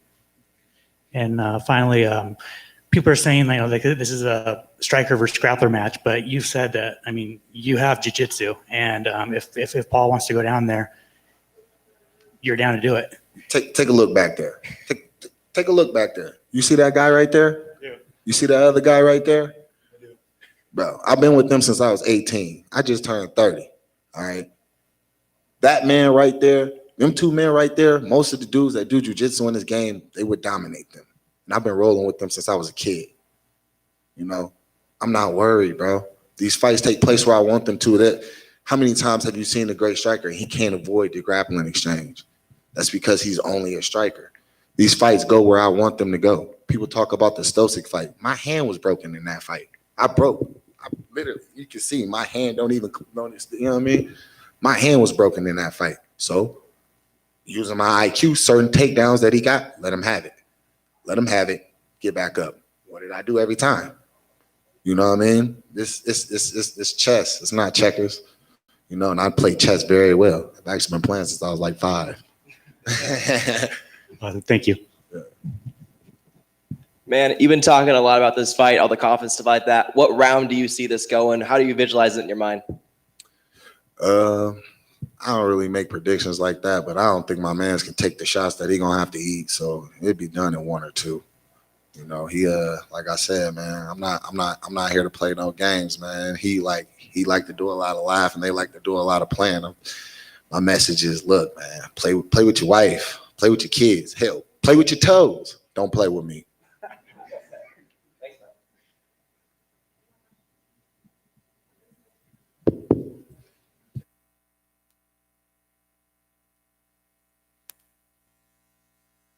Mom had one very similar. Beautiful. Shut the fuck up before I become your Beautiful. dad.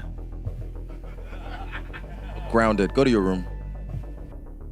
Stylebender dominates from start to finish and knocks out Costa 4 minutes into round 2. I told you guys, one thing I gotta say is the experts, the body analysis experts. And I find it funny how everyone was like, oh my God, he's in Izzy's head. He's in Izzy's head. Bro, all week, what I did, I built a condo in front of a beachfront property in Rio de Janeiro, inside his head. From the first meeting, I met him and I knew. I was like, bro, there's no cameras, there's nothing, and he didn't keep that same energy, and I knew. And then at the beach, fuck, it was hot, and he had his little pohachinas, his little Mean Girls crew that were just hamming up anything he said and just laughing in the background. I was like, you got a laugh crowd with you? You little pohachinas? And it was just funny to me. And then at the weigh-ins, that stare down, I knew I could see it already. I knew what he was gonna do. I knew he had a black belt underneath the shirt, and I knew he was gonna try to hand me a white belt. And I know that's the work of old cringe little gremlin, little Smeagol. And yeah, he tried to throw it in my face, and I swooped it with my left hand, and I whipped him in his face with my right hand. And I was so fast with it, and then I just knew he's gonna do the same thing when he's like, come, stay, come, yeah. And I knew if I walk to him and stare him in the eye, he's gonna push me. I'm 10 steps ahead. I told you guys, I'm 10 steps ahead. You guys think these are just words. I was 10 steps ahead. So I knew when he did that, he's gonna do the same thing in the fight. I told my coach, you'll see it on my documentary, because I've even said it on camera, he's gonna do the same thing in the fight. He's gonna, come, I'm here, come. And he did the same thing in the cage. He tried to pretend he was running, clowning around. So, you know, I was humble tonight. What they want is they want me to stand there. You come here. Why are you running? Come here. No, here. You just want me to stand there so you can punch me. I'm not stupid, dummy. I told you, he's dumb. I'm smart. I understand this fucking game. This was my 100th win in combat sports all around. Listen, 1 fight, 2 fight, 3 fight, 4 fights, 5 fights, 6 fights, all the way to a fucking 100. And I've had over 100 fights. I'm not a fucking baby in this game. I've been doing this shit for a long time. For a goddamn long time, and I'm still fresh. I'm 31, I look like I'm 26. I'm still fresh. That taunting shit, bro, I'm a troll. You guys think you're a troll? I'm a fucking troll. But I'm grown now, so I know how to play the game properly, and I wasn't gonna get sucked into his game. I knew all that shit's not gonna work as long as I keep fucking him up and keep touching him, and that's what I did.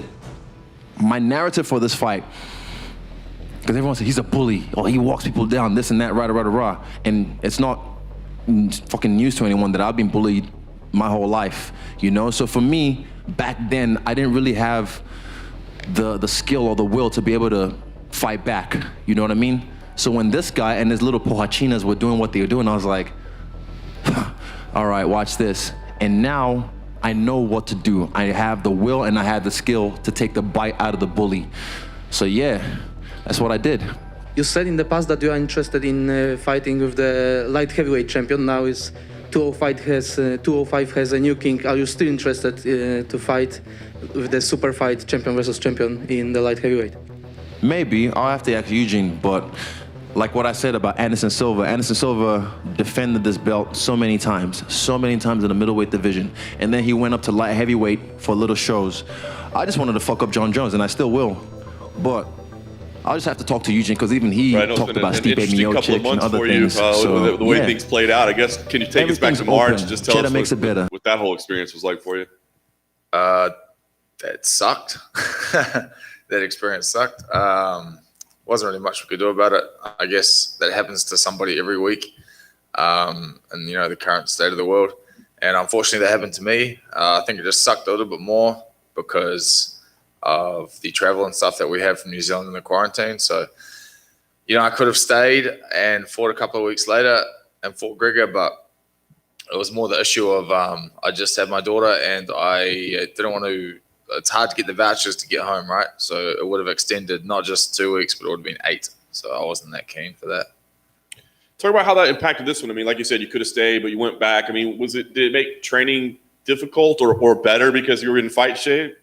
Oh yeah, it made it like the transition a little smoother. You know, like I just sort of chilled out in quarantine a little bit and then rolled back into it. And you know, preparing for a striker is good for me because that's something I've been doing my whole life. So it's a little bit easier to transition into that camp versus like, you know, going against someone collegiate wrestler like Gregor. So that's cool. I think it's worked in my favor. Yeah. Did you watch Gregor's fight at all, or did it matter? Yeah, I watched it. It was mean. Like, you know, props to him. That was a pretty awesome fight.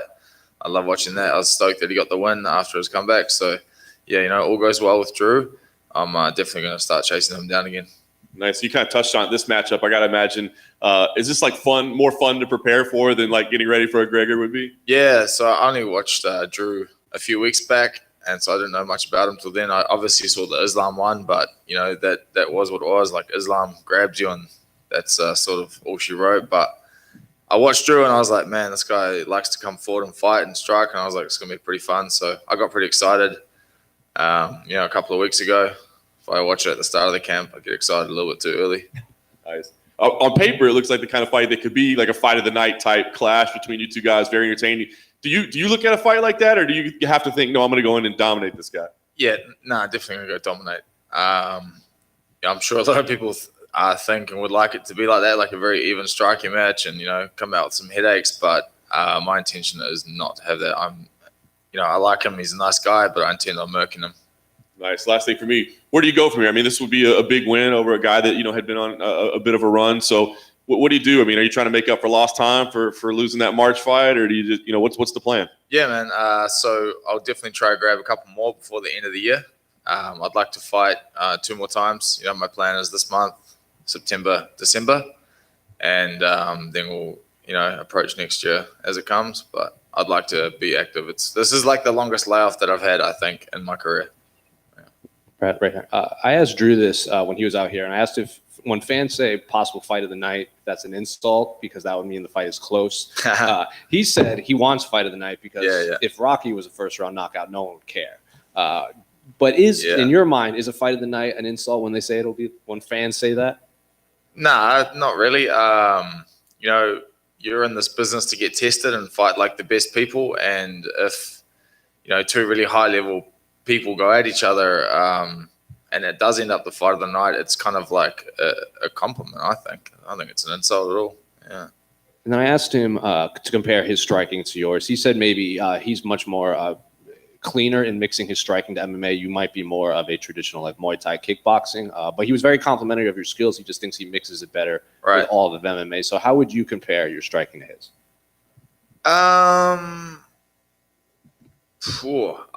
I think mine's a little better. Like, I definitely don't agree with what he said, just because I've kind of proved that in my last few fights. You know, I've come across high-level wrestlers, but those guys have all been pretty good strikers as well. So, and, you know, I'm still winning.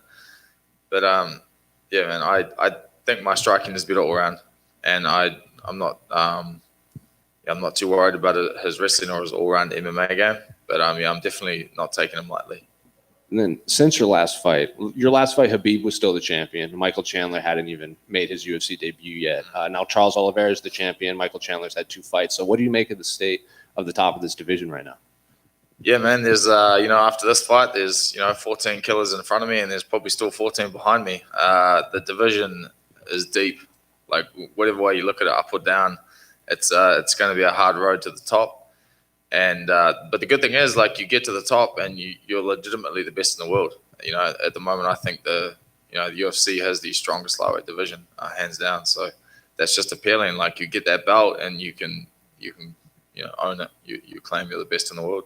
So do you think that makes Charles the best in the world? I think a lot of fans still point to Dustin as being the best lightweight right now because he passed up the title fight to get the trilogy with Conor. Well, that's his problem. You know, he shouldn't have passed it up. Now he can't say that he's the best in the world. He can say he's best in the world when he goes and fights Charles and beats him. So right now Charles is best in the world, and he deserves that belt. Then finally, how'd you start working with Blizzard? I saw that on your Instagram. Don't you have like a deal with Blizzard? Oh yeah, man. My manager, he did that all for me. So I like gaming, and that sort of just expanded from Call of Duty into that. And yeah, man, that's what I do on my downtime, I guess. When I don't have to look after the family, I get a little bit of extra time on game. So are you a Diablo or a Warcraft fan? Warcraft, bro. There you go. Yeah. I've tried Diablo, but that wasn't my gig. Brad, right here, Jim Grease, Hopper MMA Weekly. The mentality at your gym, I mean, just being champions, just walking in there every day, the mindset that the guys at the top have, just being a part of that and being one of the elite gyms in the sport and having champions in there every day, how much does that help you with your mindset as you push toward that level? Like it's awesome to see, and it's very inspiring. I think the biggest thing is that we're a tiny country, and seeing like Israel become who he has become, that stuff kind of seems like a fairy tale to a lot of people in New Zealand or smaller places. So to like witness it from the start to the end is it's awesome, and what can I say, man? And then lastly for me, how much did you get to train with Alex Volkanovski in this camp? Has he been there through the whole, not the whole camp, but how much of your camp was he there for? And will it affect you, not affect you that you weren't able to train with him as much? Oh, none of it, man. He was doing tough. So, I didn't see him at all. I saw him the week that we both lost our fights, and then we haven't really talked too much since then. I gave him a couple of calls, but yeah, it shouldn't affect me. I should be all right. He would have been a good training partner for Drew. He's probably a little bit too short, but whatever. Same sort of style. Brad, back here. Despite the exciting nature of this matchup, was there any thought whatsoever to try and replicate Islam's game plan? Nah. Obviously, Islam, I can't really say he exposed a hole in Drew's game, because everybody knows Islam's like another version of Khabib in a way. So I think he could probably grab and hold most of the division down quite successfully. So yeah, I don't think I'm going to replicate that. Yeah. Fair enough. Might approach it a little bit different way with my hands. So yeah, you guys will see soon. Is it more motivating for you to be on a big card like this? Yeah, it's cool, man. It's always better to fight with your friends, go away in a group. Fighting's like a very individual sport, and we're fortunate enough to get to, generally fight with our friends on the card. So we get to bring a bigger group, and yeah, man, more banter, more fun. The days go by quicker, the faster I get to eat. So yeah, usually that's just on your mind when you're by yourself, is like weigh in day, and you're trying to chew through each day. But they go a lot quicker when your mates are hanging around. And ideally, how quickly would you like to climb up the lightweight ladder? Do you think about that, or do you try and stay present in the moment? Yeah, relatively fast, but I don't want to rush it. I'm not, I'm on the better side of 30 at the moment, so I'm going to be patient and get my way up there, but not this slow. Not like 8 months ago I fought slow. I'm not too keen on doing that again. All right, thanks, Brad. Good luck. Hey, Brad. Do you think a win over Drew will get you a top 15 spot? There was recently some movement in that division after it being kind of still for a while. And, Sarukian got in there, and then Moises got in there, and Drew was ranked 15. Do you think a win over him Saturday gets you in there? Well, is he ranked at the moment? Not at the moment. Oh, okay. Well, I guess theoretically it probably wouldn't then, I guess. If it operated the way that it should in the world, I'd take his spot. If I do end up ranked, awesome. I'd be stoked about that. But right now, my focus is just beating Drew. And he's worthy of being ranked. So if I beat him, man. Awesome. Thank you.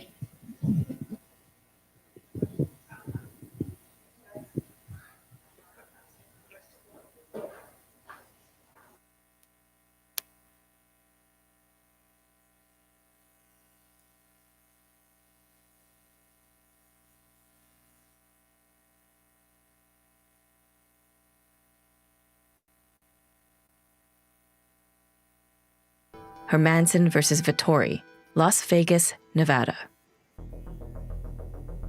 After an injury scraps Darren Till from the main event, Marvin Vettori fills in against top 10 ranked Jack Hermansson in his first main event in the UFC. What do you think about the possibility of Adesanya going up to the light heavyweight division to challenge Jan Blachowicz? It's bullshit. I think it's kind of bullshit. I think it's I think this guy just thinks it's too much, you know, like he just thinks like I don't know, he can do whatever he wants. Reality, like, to me, he still didn't prove much. He's like, his last fight, yeah, it was good, but it was mainly like I feel like Costa beat himself, he beat his own self going into that fight. The fight before, he on my eyes, was one of the worst title fight ever, and he basically lost against Romero, so he didn't really prove much. But you know, the media, they're all over him, and the main thing, to be honest, I think there's not much of a great, hungry opposition in the top 5 at the moment. You know, we got Robert Whitaker just coming out a win with Eryk Anders, saying that, yeah, he's interested but really not, and he's just worried about like he's just looking forward to just enjoy Christmas, which is totally understandable. But man, he was like, what, October, November, like, yeah, of course, like you can enjoy, but at the same time, man, if you're really about getting the title back, you should be hungry for it. And so that, I think, like, you know, like #1 contender is not that hungry anymore, and opposition, like strong, real hungry opposition is not there. And after Saturday there will be. So me and Stylebender will definitely have to meet again, and that I think is definitely the fight to make. We had such a close fight the first time. I think I won, he thinks he won. Either way, he has to be run back, and that's fact, and that will happen. So we'll see. If this is gonna happen right away, great. If I have to put somebody else on my record, that's fine too. You know, I'm a man of my word. Like if this situation, like, you know, I've been calling out people and telling them that sometimes we have to fight, even if the fight is not the one that we've been, like, you know, after a while, the fight that we've been wanting forever is not coming up. And I'll do the same. Like if they tell me that I have to be out, like if they make me wait forever to get the title shot or something, I'm definitely gonna get another fight. Vittori continues his win streak and defeats Hermansson by decision. I'm going to tell you the truth. I don't feel great, Vittori said when assessing his win. I don't feel I did a very good job. I feel I can do much better, but man, this guy is tough. I dropped him in the first, and I thought I was going to finish him, but he came back. Today, I got hella stronger. It was a hell of a fight. I'm so happy I got the win. Marvin Vettori is 4-0-1 in his last 5 fights. I love the call-out of #2, Paulo Costa. Should he call out Izzy? I could see him in 2021 going for the title. So you want to take that, AK? I mean, I think he's called out Izzy in like every conversation at this point. Exactly. Yeah, I mean, I was saying, should he call him out again? Yeah, he should call him out again. I think he's actually done a really good job of that. He should always, because they fought once, and getting a rematch is actually really hard in the UFC. So the fact that maybe the first couple times he brought it up, people were kind of rolling their eyes, like, you know, maybe they thought the fight wasn't as close as the scorecard said. It was a split decision win for Adesanya. Some people said it should have been unanimous. But the fact that he went the distance with them, that's something that Vettori has been hanging his hat on for a while, and good for him, okay? People don't care about the truth. People won't remember the details of how that first fight went. You keep telling people how close that fight was, and you keep mentioning it, and more importantly, keep winning fights, which he's been doing. This was 4 straight tonight. So should he call out Izzy again? Yes, he should call out Izzy every time. Could he go for the title in 2021? It really depends on what Izzy is doing with light heavyweight and some other fights he probably wants to take. But I'm telling you, it is not out of the realm of possibility that fight happens, a title fight for Vittori, whether it's against Adesanya or some other situation. 2021, I think it's very possible. Tonight, with this solid victory, and if he can beat Costa, no matter what, decision, whatever, just, as long as he just gets the W, Yeah, absolutely. It's a storyline. They can, it's an easy sell. It was a split decision. It was technically the closest fight, Well, that obviously Izzy has fought the in last UFC. one didn't go exactly how you might have hoped. So kind of a crazy one. What lessons do you take out of an experience like that? Wear goggles inside the fight. Like you said, it was definitely an unfortunate event, and it was crazy how it happened. But I still gained a lot from that. Showing the UFC I'm willing to step up on 3-week notice, take a main event fight, not afraid to go 5 rounds, not afraid to fight somebody that's top 5, top 3. So it's there's positives, and then there's definitely a lot of negatives. But me, I gotta always look on the brighter side. Yeah, I know you kind of campaigned wanting the rematch to run it back, and of course that didn't happen. Now you guys are on the same card. Is there a little something personal there? Do you take some offense to the fact that he's fighting somebody else? Yeah, it's one of those where there's a little salt on my shoulders right now, but it's all good. It's for me, I got to get past Demian Maia. I don't want to get distracted with Leon and then wait in the back and give Leon a 3-piece and a soda. Then maybe that'll give him my rematch. It's a good plan. What did you think when they gave you Maia? I know it wasn't the fight that you were looking for, but obviously a legend in the sport. So what do you think when they matched you up? I was actually very excited for it because it was one of those fights I actually called for too. If I knew that I was going to get the Leon fight, because he's still a huge name, a great name, big name, and he's a legend respected by all fighters. And to have a guy like that on my resume before he retires is going to be great. And literally, you have a million people. Oh, he's 42, yada yada, end of his career, but he's literally 3-1 out of his last 4, and he literally almost beat Gilbert Burns. He had him in a bad spot, mounted him, took his back. So it's he's still dangerous. So I'm not looking past him. How do you get ready for a specialist like that, right? A guy that's so good in one area. I've heard people say, you got to drill jiu-jitsu every day. And I've heard other people say, I'm not going to get as good in jiu-jitsu in 6 weeks as that guy is. So what's the point? So how do you prep for specialists like that? For me, it was being very smart, putting on the gi, jumping guard a lot, doing a lot of flying triangles. No, I'm kidding. Like you said, I'm not going to learn all that jiu-jitsu in one day, one camp. So it's I didn't focus on that. I looked at the other things. He's 43 years old. My training coach is 42 years old and is PFL middleweight champion. So I'm fighting a guy with that type of age. So I know what a guy that old feels like. So Lewis Taylor, I got him back there with me. So I got everything I need with him. Nice. He was here earlier and he said, look, this might be his last fight. He hopes to do one more, but if it doesn't go his way, it could be it. Would there be anything special, I guess, or would it be almost bittersweet, like being the guy that, destroyed the legend, I guess, and ended his career? Honestly, it's an honor to fight him and have him on there. And when I do beat him and he does retire, I'd rather have that than him lose 5 or 6 in a row, and then you're looking at him it tarnishes your legacy type thing. And I feel like he's held to a high standard right now because he was that guy that didn't change his game. He knew what he was good at. He did jiu-jitsu and he stuck with it. And he won a lot of fights where they fought for the title twice. So that's a different type of respect. He didn't have to change his game or I'm going to go to this gym or that gym or try to learn cartwheel kicks or anything like that. He knew what he was good at and he stuck with it and he won with it.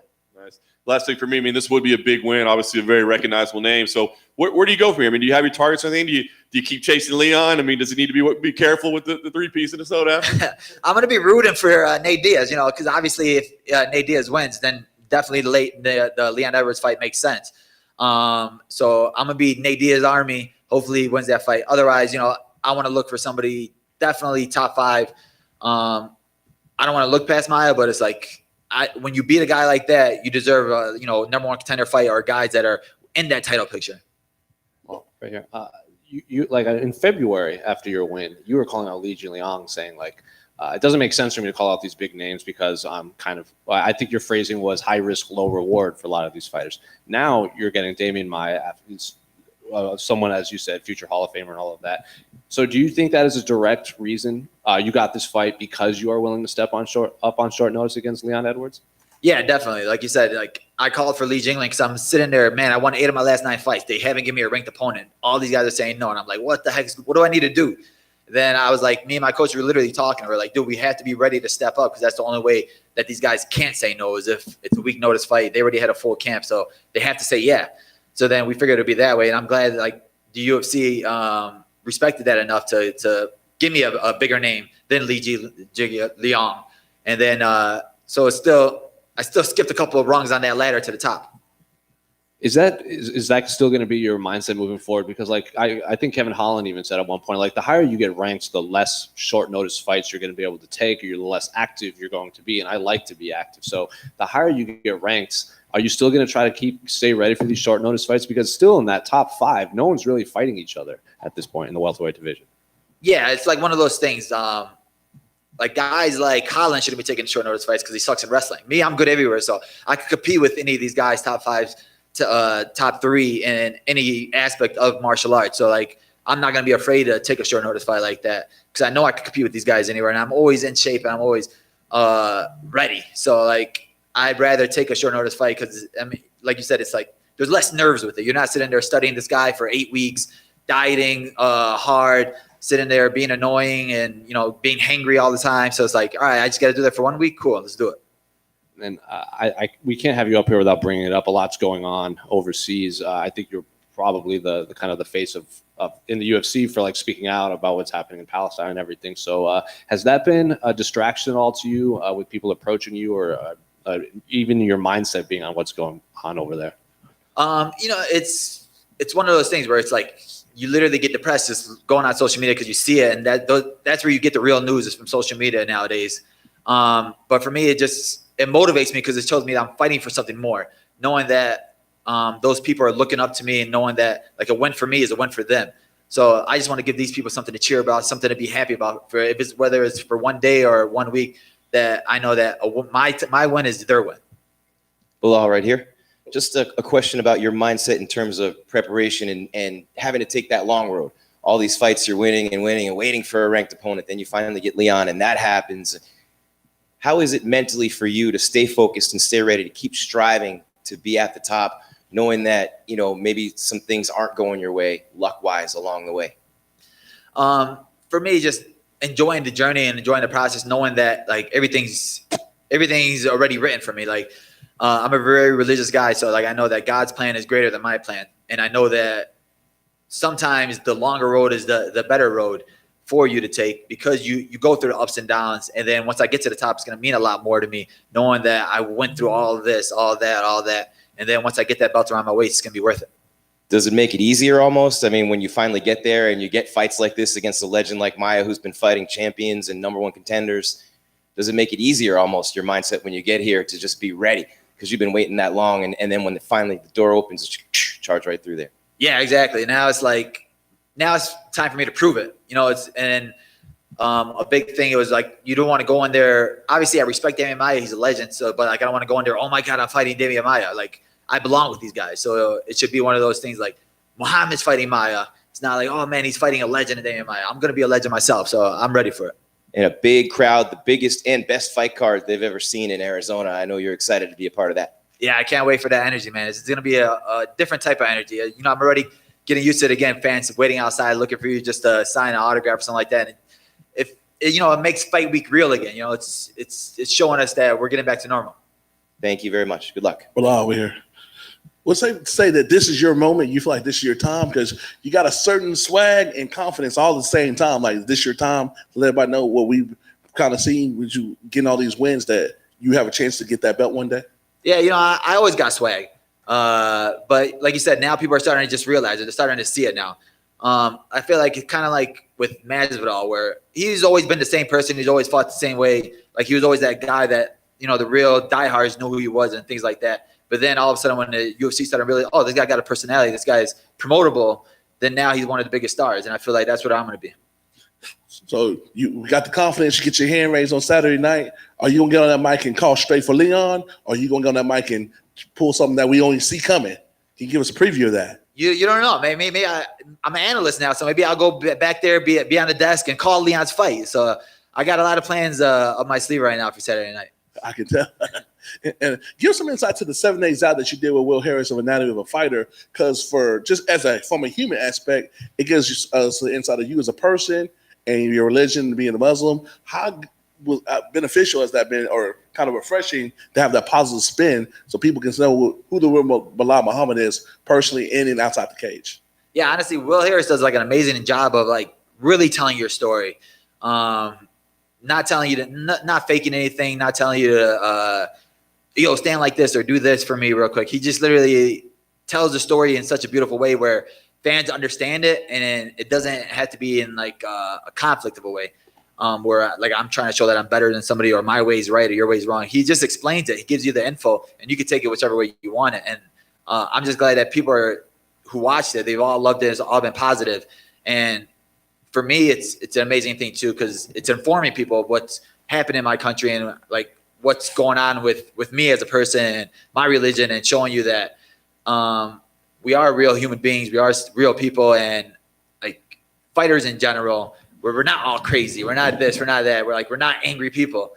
And it just like it shows you we're more down to earth. That's why I love the way Will Harris does it, because he just shows you the real side of fighting.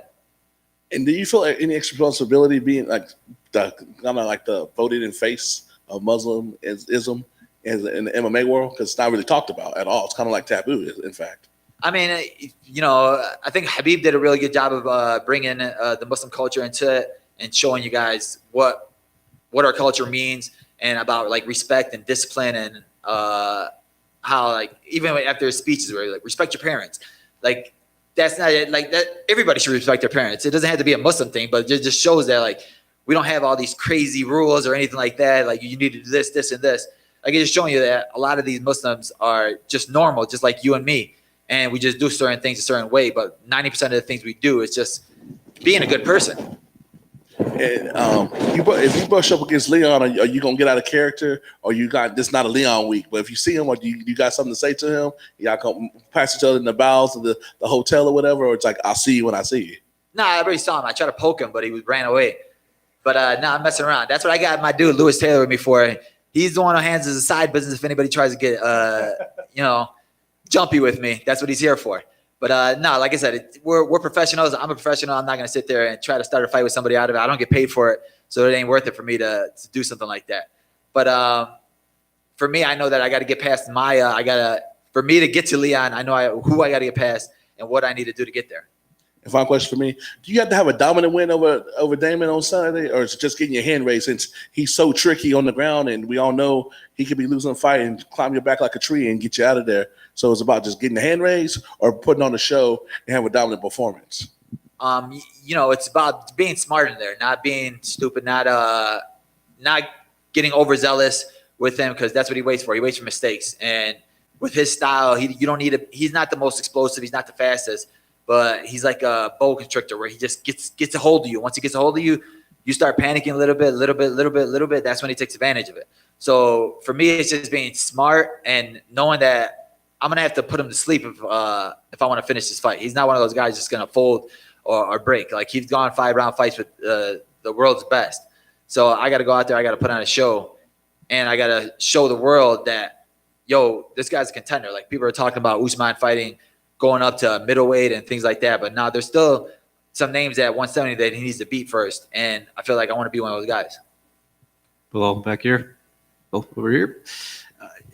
Despite the last fight, you're on a fantastic run right now. So I'm just curious, is there somewhere you would say that was a turning point maybe to what led you to the great run you're on now?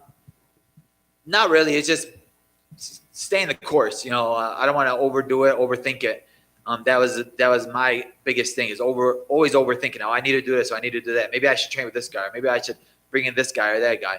I got a good core of people around me, and they've been with me for so long that they know where I was and how I grow each time. And even after wins, my coach literally the first thing he's telling me, "Oh, you should have did this, this, and this." Like we're working on fixing our faults, not celebrating the win too much, because we know we want to be the best in the world. And to be the best in the world, you have to keep evolving and keep getting better. And I feel like that's what I'm doing now, is always looking to improve no matter what, not getting comfortable. Oh, well, I won this many fights, so I'm doing the right thing. So let me make weight and I'll be fine.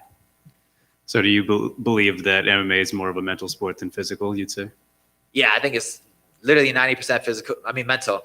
Because I can see too, you see guys nowadays with the calf kick a lot of the time too. It's like, are you going to be tough enough to walk through it, or are you going to fold like a McGregor or somebody like that? Because you're sleeping in silk sheets. So it's like for me, you got to be mentally strong and you got to be prepared for everything in there. And to have that mentality, you have to train that every day as well. Thanks, Belal. Good luck. Belal, over here, This way. How excited are your friends or family that finally they can come and see you? I know they went to Las Vegas, even though they couldn't get into the Apex and see you. It's amazing. You know, like I said, they would literally come down to Vegas just for Saturday, just to eat dinner with me afterward. So it's going to be amazing that they're finally going to be in the crowd. And it's going to be the first fight my dad's ever gone to of mine. Never went to any of my fights before. So it's going to be amazing to have him in the crowd. I know you've been really close with Horacio Gutierrez. How helpful he's been in your preparation for these couple of fights? Honestly, Horacio has been like a big key in all my camps. And like literally like an amazing coach, but also like an amazing fighter. And I just can't wait for him to get back on the stage because he belongs here. And once he gets here, he's not going to leave. You know, you've been training with Ignacio and Horacio and Jair. How much would you say that you have this now like Latino Mexican striking in your own style? Yeah, like you said, they're all creative guys. They're amazing guys. They're all like some of the best strikers I've ever gone with. So they're helping me evolve my game. They're helping me change and be more creative with my type of striking and like even with their way of thinking. It's amazing to have those guys around me, and like they're all like young guys who've been training since they were 5 years old. So they've been in the sport for a while and they understand the way the body moves with striking and things like that. So it's been a great room of knowledge with all those guys. Thanks a lot. Thanks. Did your dad not go to your fights for a reason? Or you just not like to watch you fight? My dad's literally, he had his own business. So like he would work 13, 14-hour shifts. So like he was never able to leave. He's one of those guys, old school. You don't need a vacation. Are you serious? I'm not taking a day off. What's wrong with you?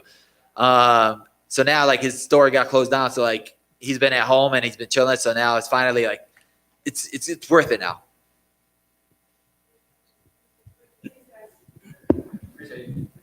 Dig the podcast.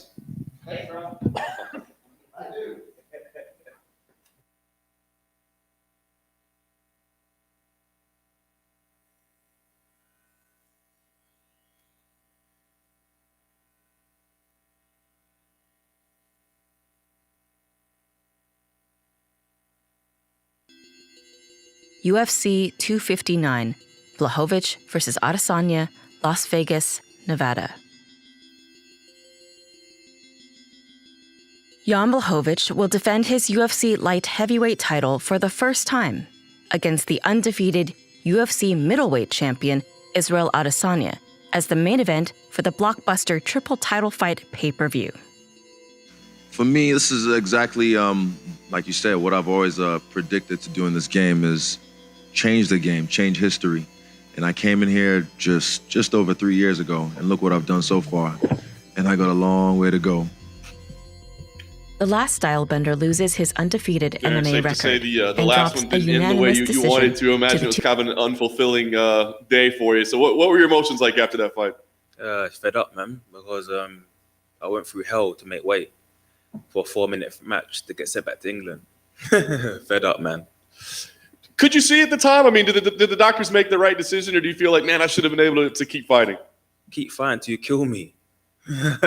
That's it, man. If I answer your questions and I walk to you, what more do you want? So was it important for you that they put this exact fight back together? I mean, obviously you just wanted to compete, but was it important that they put this one back together? Yeah, 50-50 in the sense of like, I don't care if it was someone else. Just want to fight, to be honest. Yeah, so. Talk about the preparation. Now you've been in there with him. I mean, he was having some success against you. So do you feel like that was just that night, or do you feel like I got to make some changes to how I approach this fight? A bit of both. Yeah, it was that night. And yeah, there's certain changes. There's a reason. Well, yeah, he got a good shot. You know what I mean? There's a reason why that went that way. And people around me know the reasons why. So, yeah, a lot of change have been made now. So, some things kind of going on outside the cage. Is that what we're talking about? Yeah, basically, yeah. So I've got a very good poker face. Yeah, I've got heart. Do you know what I mean? So I want them ones like whatever's gone on outside, in there, I'll never shy away from it. You have to kill me. Like I'll drop, but I'll get back up somehow, some way. Even if the ref didn't stop it, I was gonna get up anyway. Like you have to finish me off. Me personally, if I had someone in that position, they'll be dead. You talk about the weight cut. Are you done with that? Yeah, man. That's what it is. I'm not gonna lie to you. I don't make excuses. Like I said, he had a good shot though. Got a good shot, but the game plan that I wanted to pursue couldn't go without no energy. I was having the first half, like no one forgets. Everyone just sees him dropping me in the second half. The first half went my way. Had him on the back for the whole time, but I was just too static, too stationary. And then from when he held me, a lot of energy went down. Like, it's just pissing me off, man. Sorry for the language, it's pissing me like. It's not just that fight though. It's every middleweight fight I had. Like, I ain't no hypocrite. Even the fights that I've won, I'm grateful for. Do you know what I mean? But everyone just gets me there and holds me there. And it's like, I'm trying to get out. Do you know what I mean? Sometimes I do, sometimes I don't. But that don't happen to me when I'm at a camp. Do you know what I mean? And I just feel like the last one, I was really depleted, man. But I didn't show that. Unless I'm telling you now, you wouldn't know. Right. But like I said, don't take nothing away from him. Like, it was a good shot. Do you know what I'm saying? But my mind wasn't there. Wasn't there at all. So I've made a few changes now. So it's going to be good. Nice. I guess light heavyweight fight week's a lot more pleasant for you. A lot more pleasant, man. Like, I'm just smiling. I'm eating. Yeah, all the food you can imagine. I'm yamming it, man. Any ice cream, all these. I'm just yamming it all, man. I'm just happy. And that's been like that through the whole camp. And in my eyes, I believe that you shouldn't make weight when you're in camp. Make weight in fight week. Enjoy your camp. Do you know what I mean? That's one thing I haven't had for about 5, maybe 6 years or 5 years. I haven't enjoyed a camp. Do you know what I mean? I've enjoyed it like 50-50. Do you know what I mean? But not fully like this. And as I noticed, when I've enjoyed it, the stats have gone up. I'm beating like records in the gym, and there's no downward motion. It's all gone up. Do you know what I mean? So, and even fight week as well, people are saying to me already, like, you're smiling a lot more, you know, interview, you're smiling a lot more. Do you know what I mean? Apologies if I'm not now, I'm just tired, but you get my drift. Maybe heavyweight next. Oh, don't test me, man. It's a lot of rice and peas and jerk chicken for that, man. Oh. Nice. Last thing for me then, talk about the goal here. I mean, do you feel like you got to like make some kind of statement that this is your division, or you know, get some revenge for what happened last time or anything like that, or is this just a fight? It's mainly just to give my body a recovery, like give my body a rest. I mean, I haven't left middleweight. Everyone's assuming that I've left middleweight. I need a break. I've been cut. I'm not a middle. I go middleweight because I'm a height and my reach, and do you know what I mean. But I walk at a heavyweight. Do you know what I mean? And I've been doing that for, I don't know my record, 11, 12 fights now. But my body needs a break, especially in the condition we're making it in now. We don't get to use saunas. So we're using portable saunas. That's why you're seeing people drop. And I've done that 3 times now. And believe me when I say that, when I'm on the scale, yeah, I love to drop. It feels so comfortable just dropping down, but you can't. You got to stand strong. Do you know what I mean? So I understand why people are dropping. But yeah, back to your question. Yeah, I haven't left middleweight. It's just I need a break. Do this one, maybe another one. Do you know what I mean? Body needs to recover, and I've noticed being this category now, my body has recovered a lot in the sense of like training and how I'm performing and just how I'm being in fight week. Is it a revenge thing? I don't know, man. People take this shit too seriously, man. At the end of the day, it's a sport. Do you know what I mean? Just go fight and enjoy it. That's what I miss doing. Happy fight is a dangerous fight, right? So I can't remember last time I enjoyed a cut until now. Do you know what I mean? So yeah, we'll see how it goes. I just want to go and have fun, man. Just like, you know, actually walk out and just like, yeah, smile. Like, yeah, time to go, you know, do a little shimmy in there. Like, so just some madness in there. That's what I'm like when I'm at a camp. But you guys don't see that. You guys just see me like depleted from the day before. Everyone just sees you walking out. They don't see what you go through in a week. They don't see your coach pick you up off the floor when you're cutting weight. That ain't happened now. Yeah? He ain't picked no one up, man. I'm standing up strong. Do you know what I'm saying? I'll get carried out to my top off, but I don't want to embarrass few people. But yeah. Darren, do you see this fight anyway going the distance with y'all being so familiar and both being explosive guys at a bigger weight class? Is there any way it goes the full 15? Maybe not. You know, that's the beauty of MMA. Anything can happen. You know, you wear them small gloves. I'll drop him. He can drop me. You just never know. But I'm prepared for the distance anyway. Do you think he's coming in a little bit overconfident, thinking that, hey, I was winning? If that fluke accident didn't happen, I was gonna get that hand raise. I'm just finishing what I started. Yeah, that's normal. But like I said, I'm not depleted now. It's going to be a different ball game. But again, you know, MMA. He will have some sort of confidence. My game plan ain't changed. My weight's changed, and I've made a few changes and tweaks, and it's going to be lightning, man. Like I'm not in this category for good, but there's no light heavyweight that moves like me. You didn't see movement last time. I started off well because I got heart. I got good poker face. I was drained. So he will come in confident, but it's okay. It's good to be confident. I'm coming in happy and confident. Two confident fighters gonna have a good fight, right? So you alluded to the wrinkles and change. Can you give some insight? You've been very vague about that. I can't give you. I heard you say it 2 times already. That's naughty. That's naughty. You're asking for a lot, man. Do you know what I mean? I just know I've made some changes. Like a lot of these guys want to grapple. He will come in confident thinking because he dropped me, but in the day, I hit him, he hit me, I dropped. I know why I dropped. I'm not saying it's not a good shot, but I know, and the team will know around me why I dropped. Yeah, so I'm not going to go into it, but in terms of changes that I've made, I can't really give you that until you see Saturday, so. And y'all get deep in the third round. Do you think you got the cardio advantage? Because he tends to fade it. Do you think I got the cardio? Oh, God. Yeah, I know you got to do your job. I know. It's just funny to hear. I ain't heard that for years, man. You lot think I got cardio at middleweight. And like I said, that's me depleted. And I got heart. I've got a lot of cardio at light heavyweight because it's just me being normal. You know what I mean? Don't get me wrong. We're human beings. He weighs himself on me. I weigh myself on him. We're going to get tired, innit? But I'm confident in my cardio. Like, I'm a 5-round fighter. Do you know what I mean? So... But obviously, it's 3 rounds. I got a lot of cardio. Trust me. I know something might happen. You might pull me back on and say, "Darren, say got a lot of cardio." Hey, you think you're slide. I'm not that guy. Man. I want to say it in my chest, innit? I got cardio. Fuck it, yeah. Here's something I do want to ask you. I've been covering the sport for a few years, and one thing I never understood, and you kind of said it. You say you rather cut the weight during fight week than during training camp. What is cool about losing 25 pounds, 20 pounds in like 4 or 5 days and then you get hit in the head on Saturday? I've never comprehended that. So can you give me some insight to that mentality? I know it's in the sport. What's 25 pounds in kg? I can't convert. I'm a smart man. I work in I can't kg, convert so I like don't know. 12. Oh, that's a lot in a week. Are you saying that's what I was doing, or? No, I'm saying like that mentality in the sport. Why do people do that? I don't know, but I know why people do that because they don't fight in their own weight category because they're scared about the people's sizes. Everyone's big on this size, isn't it? Yeah, but I believe, just like fight where you're comfortable. I think Bisping said it one time in an interview. Do you know what I mean? Stop being I ain't gonna say on camera and just fighting your category. Like, it is what it is, man. Like, yeah, these guys are bigger than me. So, but like I said, you guys don't see me at a camp. Like, they're bigger than me, longer than me, but when I'm happy, and I'm hydrated properly, it's madness. I don't know why people do that. Well, sorry, I'm going back on myself. I do know why people do that because they're getting told you can't go in this category because people are bigger than you. But then what happens is you got a lot of weight to lose on fight week, and you're getting all grumpy and you're getting depleted, but you've got to perform like that. And I personally think, I don't know. I think when you're fighting depleted and you win, it's some sort of luck. You should be fighting fully hydrated. Feeling good.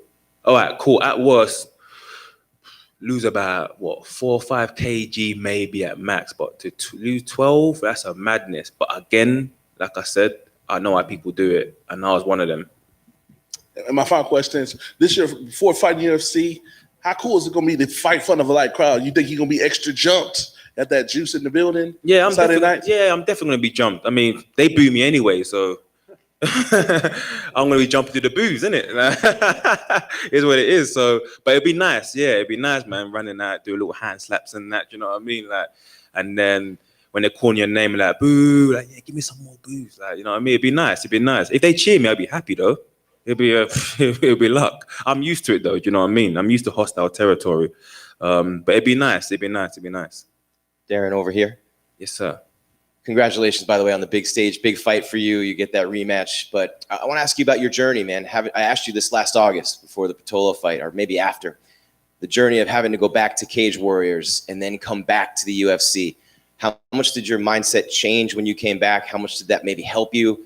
And for anybody out there who might be struggling, who maybe has to take a step back or, not having their dreams come exactly true the way they want and then have to step back and go a different route to achieve them to get back. Can you talk about that journey and what it was about you that mindset that allowed you to stay focused and know you were going to get back here?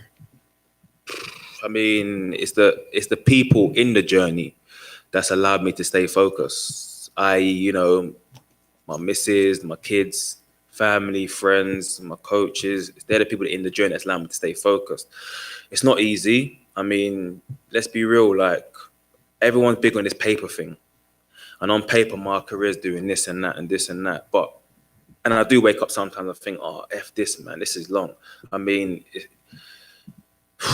people say, like, I feel sorry for you, Darren. I feel sorry for myself sometimes, but it's what it is. But what my coach, Jermaine, always says is that, forget what's on paper, yeah? You've just gone up, yeah?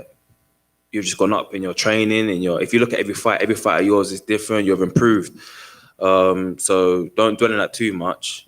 Like, your stats have just gone up, your stock's just gone up. So that motivates me in this journey to keep going and keep focused. But yeah, I'm just fed up, man. Like, you do so much in this camp, for example, and you're cutting so much weight, and then you fight, and then you don't get the win. And it's like, what? And it's like, even the opponent is saying that you should have won it. You know what I mean? When on paper, it's a big thing. Like, them guys, not you guys, but people are just so big on paper. So that's an L. And then you go back again, you get another fight, and it's like, okay, you go through that weight cut again. You're struggling in your camp, you're cutting weight and trying to train for a fight. You know, you travel so many miles and hours to get here. You're killing yourself to make the weight. Corona this, Corona that. And then you get in there for 4 minutes. They say no contest, happy days. They go home back to their family. We got to go start all again. It's just draining. There's times where it's like, I can't be up to do it. But again, the people around me in the journey are the ones that allow me to stay focused. So anyone out there that's going through what I'm going through, just keep your head down and keep working. You know what I mean? It's in God's hands, man. Just trust the process and the result will take care of itself. You really have to love it. You have to love it. And I wasn't loving it. I'm not going to lie to you. Like, I wasn't loving it for a long time. This is the first time I've loved it for a long time. And I believe it's the cut that made it like that. You have to love what you do, man. I'm enjoying myself right now. Like, before it was like, oh my God, I got to come back all the way over there. And then, you know, there might be a case where you might win some, you lose some. And I get that, that's life, innit? Yeah. But if you lot know the work I put in, man, you'll feel sorry for me. Do you know what I mean? And I just keep going. I'm just keep going. And I just hope for the best, man. Like, I'm just fed up, man. I just want to win, man. Fuck's sake, bro. Like, just win fair and square, man. It's just jarring, man. Do you know what I mean? So that's what I'm looking to go and do. I'm going to do on Saturday. So thank you. You're welcome. Hey, Darren, the UFC is going to London in a couple months. If you get out of the fight unscathed on Saturday, do you want to jump on that card? I think it's September. I heard about it, yeah. If I get out of the fight unscathed, I don't care, but I'll fight on one leg. It don't bother me, man. Like, just call me up, I'm ready to fight. It don't matter, man. Come out, little cuts and bruises and that. It's a fight game. Do you know what I mean? Just give me a call. It'll be nice to actually step foot in the canvas in London. Why I say that is because I was on the last London show I think they had. I was meant to be on that card, and I remember I was on a card, but then one of the guys that I had meant to fight, I think he broke his leg or something like that. And they said they're going to find me someone else. And they couldn't find someone else, so come off the card. And then that was bad luck. Then I meant to fight just before the Corona shit happened. Then Corona came, so that's bad luck. So you see how I'm going with this. I'm not going to force it, but I'll just love to just, you know, put my big toe in that canvas and say, yeah, I made it. Until then, I don't know. But I would love to fight in it, yeah. London. And finally, if you're successful on Saturday, is light heavyweight permanent, possibly? I'm liking light heavyweight in the sense of, like, I can get more fights in a year. So, like, no, like, even if it's lightweight or catch weight, call me up, I'm ready. Yeah, so it's permanent. It's not permanent. Like, I'm still gonna do middleweight. You know what I mean? But it's just like I need my body to my body needs a break. Like I said, you guys just see me walk out. Like, I'm poker facing it, man. Like, trust me, I would love to drop on the floor. I'm depleted, but I don't, because I've got heart in it. I'm from a strong family and we got heart. So you guys see me come out and perform. I'm thinking, yeah, Darren performed and he got the win, but you ain't really seen it yet. No one's seen it yet. I'm fighting on low fuel. You know what I mean? I'm pushing through. I've just got heart, man. So yeah, back to your question, not permanent, but I want the UFC to know that there's a catchweight there, call Darren Stewart. There's a light heavyweight there, call Darren Stewart. Or if there's a middleweight, then give me enough time to, like, make the weight. You know what I mean? So yeah, I'm pretty much always on weight. So if it's there, if the fight's right, I'll take it. And you say that you have a good poker face, and I believe you. And so I'm kind of wondering, without your poker face, you must be terrifying because you. I like that, man. Yeah, right, the poker face. Yeah, I'm terrifying. There's a bit of both. Right, the poker face. I'm happy, to be fair. Yeah, a bit of everything. Thank you. You're welcome.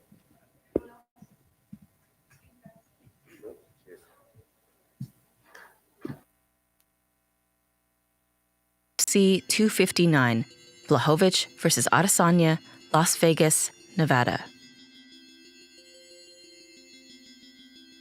Jan Blachowicz will defend his UFC light heavyweight title for the first time against the undefeated UFC middleweight champion Israel Adesanya as the main event for the blockbuster triple title fight pay-per-view.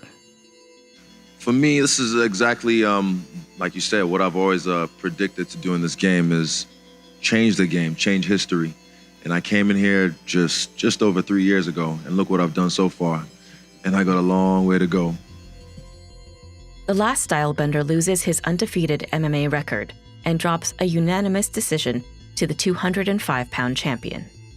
No, losses are part of life, and losses is something I deal with occasionally. This is my first one in MMA, but yeah, as they say, it is what it is.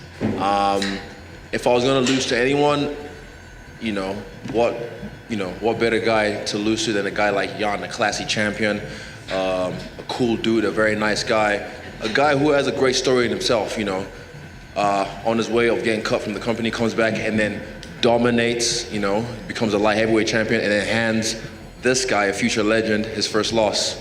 Yeah, if I was gonna lose to anyone, I'm glad I lost to him. Yeah, I lost the fight to the better fighter tonight, the craftier fighter tonight, and yeah, but it wasn't like an ass whooping or anything. Like, when he had me on the ground, if he had postured up and then wailed on me and thrown some crazy elbows and crazy punches and connected crazy, yeah, I can say, yeah, give it a 10-8, give it a 10-7 even, use the whole 10-point must system, but it wasn't none of that. He just held on and just, snuck some shots in to try and keep it busy enough that the referee doesn't stand it up. And that's a veteran move because he's a veteran in this game. Yeah. I think it was just his defense. He was really tight with his defense and smart with his defense. And also, like I said, he was not as careless with his offense like he usually is. You see him in the past where he was just like kind of march 1-2, 1-2, throwing like these weird angle punches, but he didn't. I was ready for those. I was even trying to draw them out certain times. I'd shake and bake and, invite him to like lunge, but he didn't. So yeah, he played it safe. He knew he had to respect my game, and so did I. I respected his game, but his size didn't really make that much of a factor until the last round when my legs just got fatigued, but my lungs were still fine. Yeah, I'm not like, heartbroken. I hate losing, don't get me wrong, but I'm not like, oh my God, fuck, he really embarrassed me. Like, that was it. Like, I'm fucking, yeah, nah.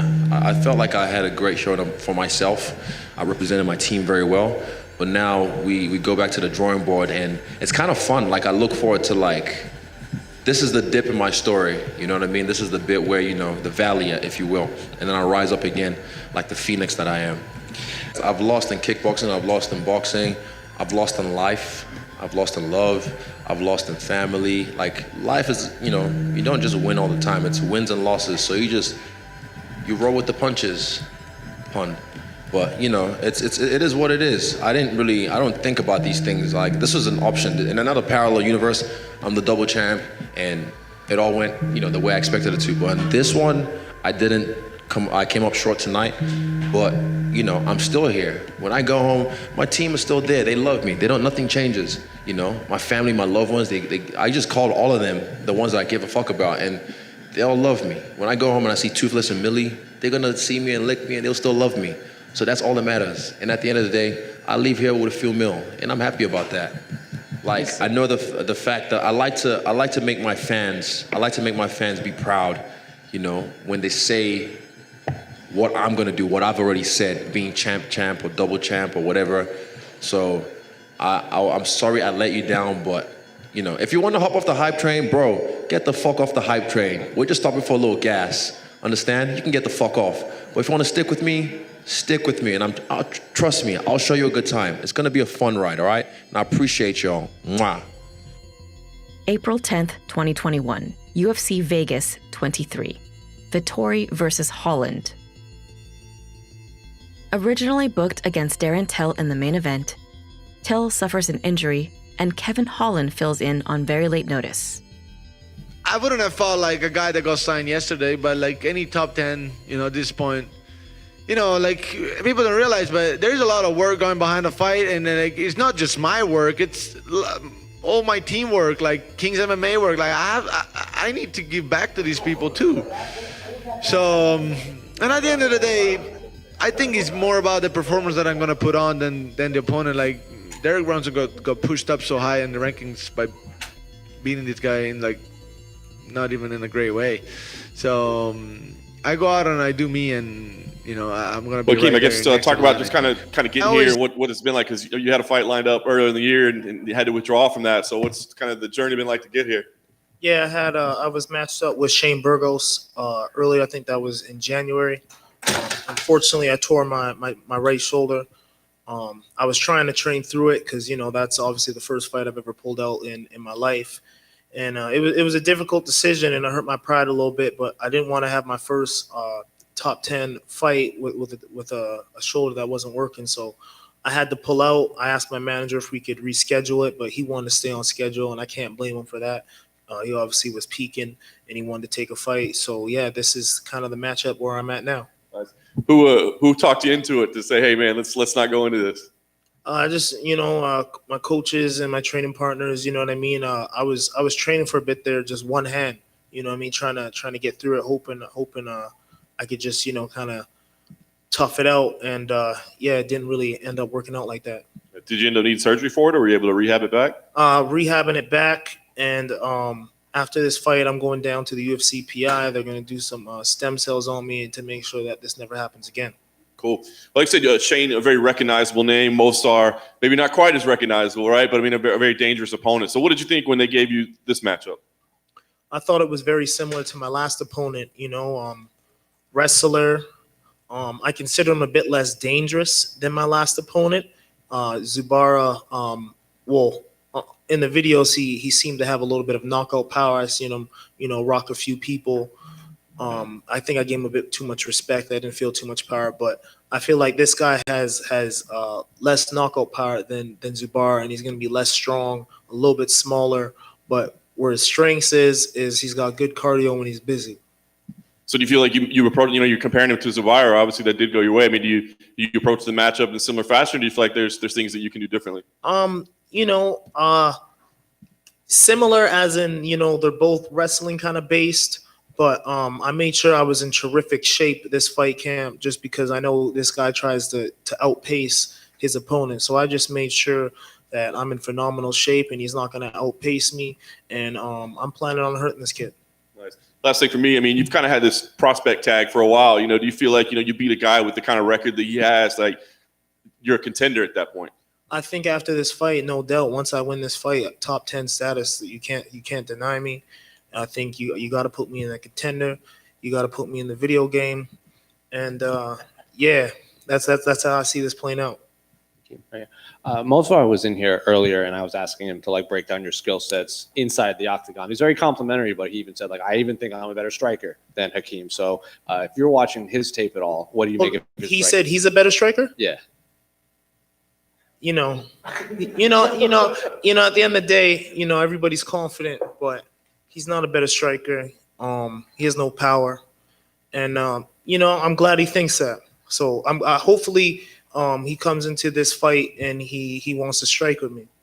And then you mentioned your fight against Zubara, who that was a kind of a technical fight. You said you wanted to finish, but you didn't end up getting it. Burgos obviously is one of those high action fighters. You saw his last fight. A lot of people say one of the better fights of the year. Your new opponent now doesn't even have a stoppage win in his UFC career yet. So is it frustrating at all that you missed out on the Burgos high action fight and you have now back-to-back fighters that aren't known for their stopping power? Yeah, it's frustrating that I missed out on my opportunity, but I think everything happens for a reason. I think after I put this guy away, it'll be nice to finally be matched up with a striker and someone that's going to complement my style and give the fans what they want. And then before your last fight at Media Day, heading into that fight here in this part of the world was kind of the height of the Black Lives Matter movement. And you had said that after that fight, you kind of wanted to travel around and kind of speak at schools and stuff about what's going on in this world. Were you able to do that? And are you still continuing to do that? Yeah. So even before the protests were happening, I was already going around speaking in schools, and then the COVID happened. So, that kind of changed, but my city just opened up, I think, today on the 5th or whatever, it opened up on the 5th or tomorrow. So yeah, city opens up tomorrow. So hopefully we can get back on schedule and, me going to school and just doing my best to help the community. Oh, yeah. Okay. What's up, brother? How you doing, brother? How big a deal is it to put on a show on Saturday night? Because it seems like, of course, you want your hand raised, but you're hell bent on, I got to put on a show so people know who the hell I am. Yeah, definitely. Like, obviously, winning is the most important thing, but you want to win in style. You want people to be like, yo, that kid was really fresh. And you want to put a statement and get yourself as a contender. I don't want to be known as this guy just getting these decisions. So yeah, winning is the most important thing, but I'm definitely looking for a stoppage. Does it bother you the fact that you got the impressive record that you got, but people, as far as in the fans, like don't give you the props that you probably deserve that go with that record? And like, this dude's undefeated, and people are like, well, we don't know about this. This guy hasn't lost a fight, and it's like you got more experience than him as far as in the octagon here. Yeah, I got more experience in the octagon. People don't know this guy's only got 4 fights at featherweight. You know what I mean? So I got more experience not only in the octagon, but at this weight class. He's still experienced with this weight class. He's still coming up. So, the average fan, yeah, of course they're gonna just look at that record, but I think all the real people know what's up. Does it bother you the fact that he's very dismissive, kind of like not very dismissive, but basically like he's a good fighter, but he's not on my level at the end of the day? Yeah, but we've all heard that before. You know what I mean? I've heard that almost every single fight in the UFC. So no matter what he says, it don't really bother me. And if he's really thinking that, it's going to be a really gravely decision for him. And Jose alluded to what you putting the Black Lives Matter and the focus and everything. How much do you think that goes overlooked in this sport that's called MMA, that people, regardless if it's religion or it's something like Black Lives Matter, people don't really talk about that. Y'all have those platforms, and it's kind of some way it became y'all responsibility. Does that bother you, the fact that you kind of like pushed out there and then nobody kind of like on a limb by yourself, because people don't do that even though that's the platform that you got to do, and you should be able to feel comfortable doing it? Yeah, I think certain people feel a little bit uncomfortable about it, but it's one of those things that I feel like, if you haven't ever experienced it, it's definitely something that you can overlook, and something that, some people might even hate on a little bit because they just don't understand the frustration what me and my people have been going through. So I think it's definitely just one of those things that if you've never experienced it, they don't really understand the frustration and how urgent it is to we want just for equality and just to live. And I have a co-host that he's over in Canada like you, and he's been locked in. How's it feel good that Trudeau kind of finally gonna let y'all out tomorrow, that y'all can be able to go back and forth without all the craziness that is COVID? Yeah, definitely. I'm really excited to when I get back home, everything is going to be open. Get back to just normal society, normal training, and normal socializing, and just living life and putting this crazy past 2 years behind us. Final question for me, had nothing to do with your fight. What you think about the craziness that was the Mayweather and Paul fight this weekend? I know you like to watch different stuff, or you just so locked in that you had no time to watch that fight? No, I bought the fight. I was a little bit upset that I bought the fight. I'm not gonna lie. Like, it wasn't what I thought it was gonna be. Yeah, I wish I didn't buy that fight, but at least I saw it, and I'm gonna put that behind me and never think about that again.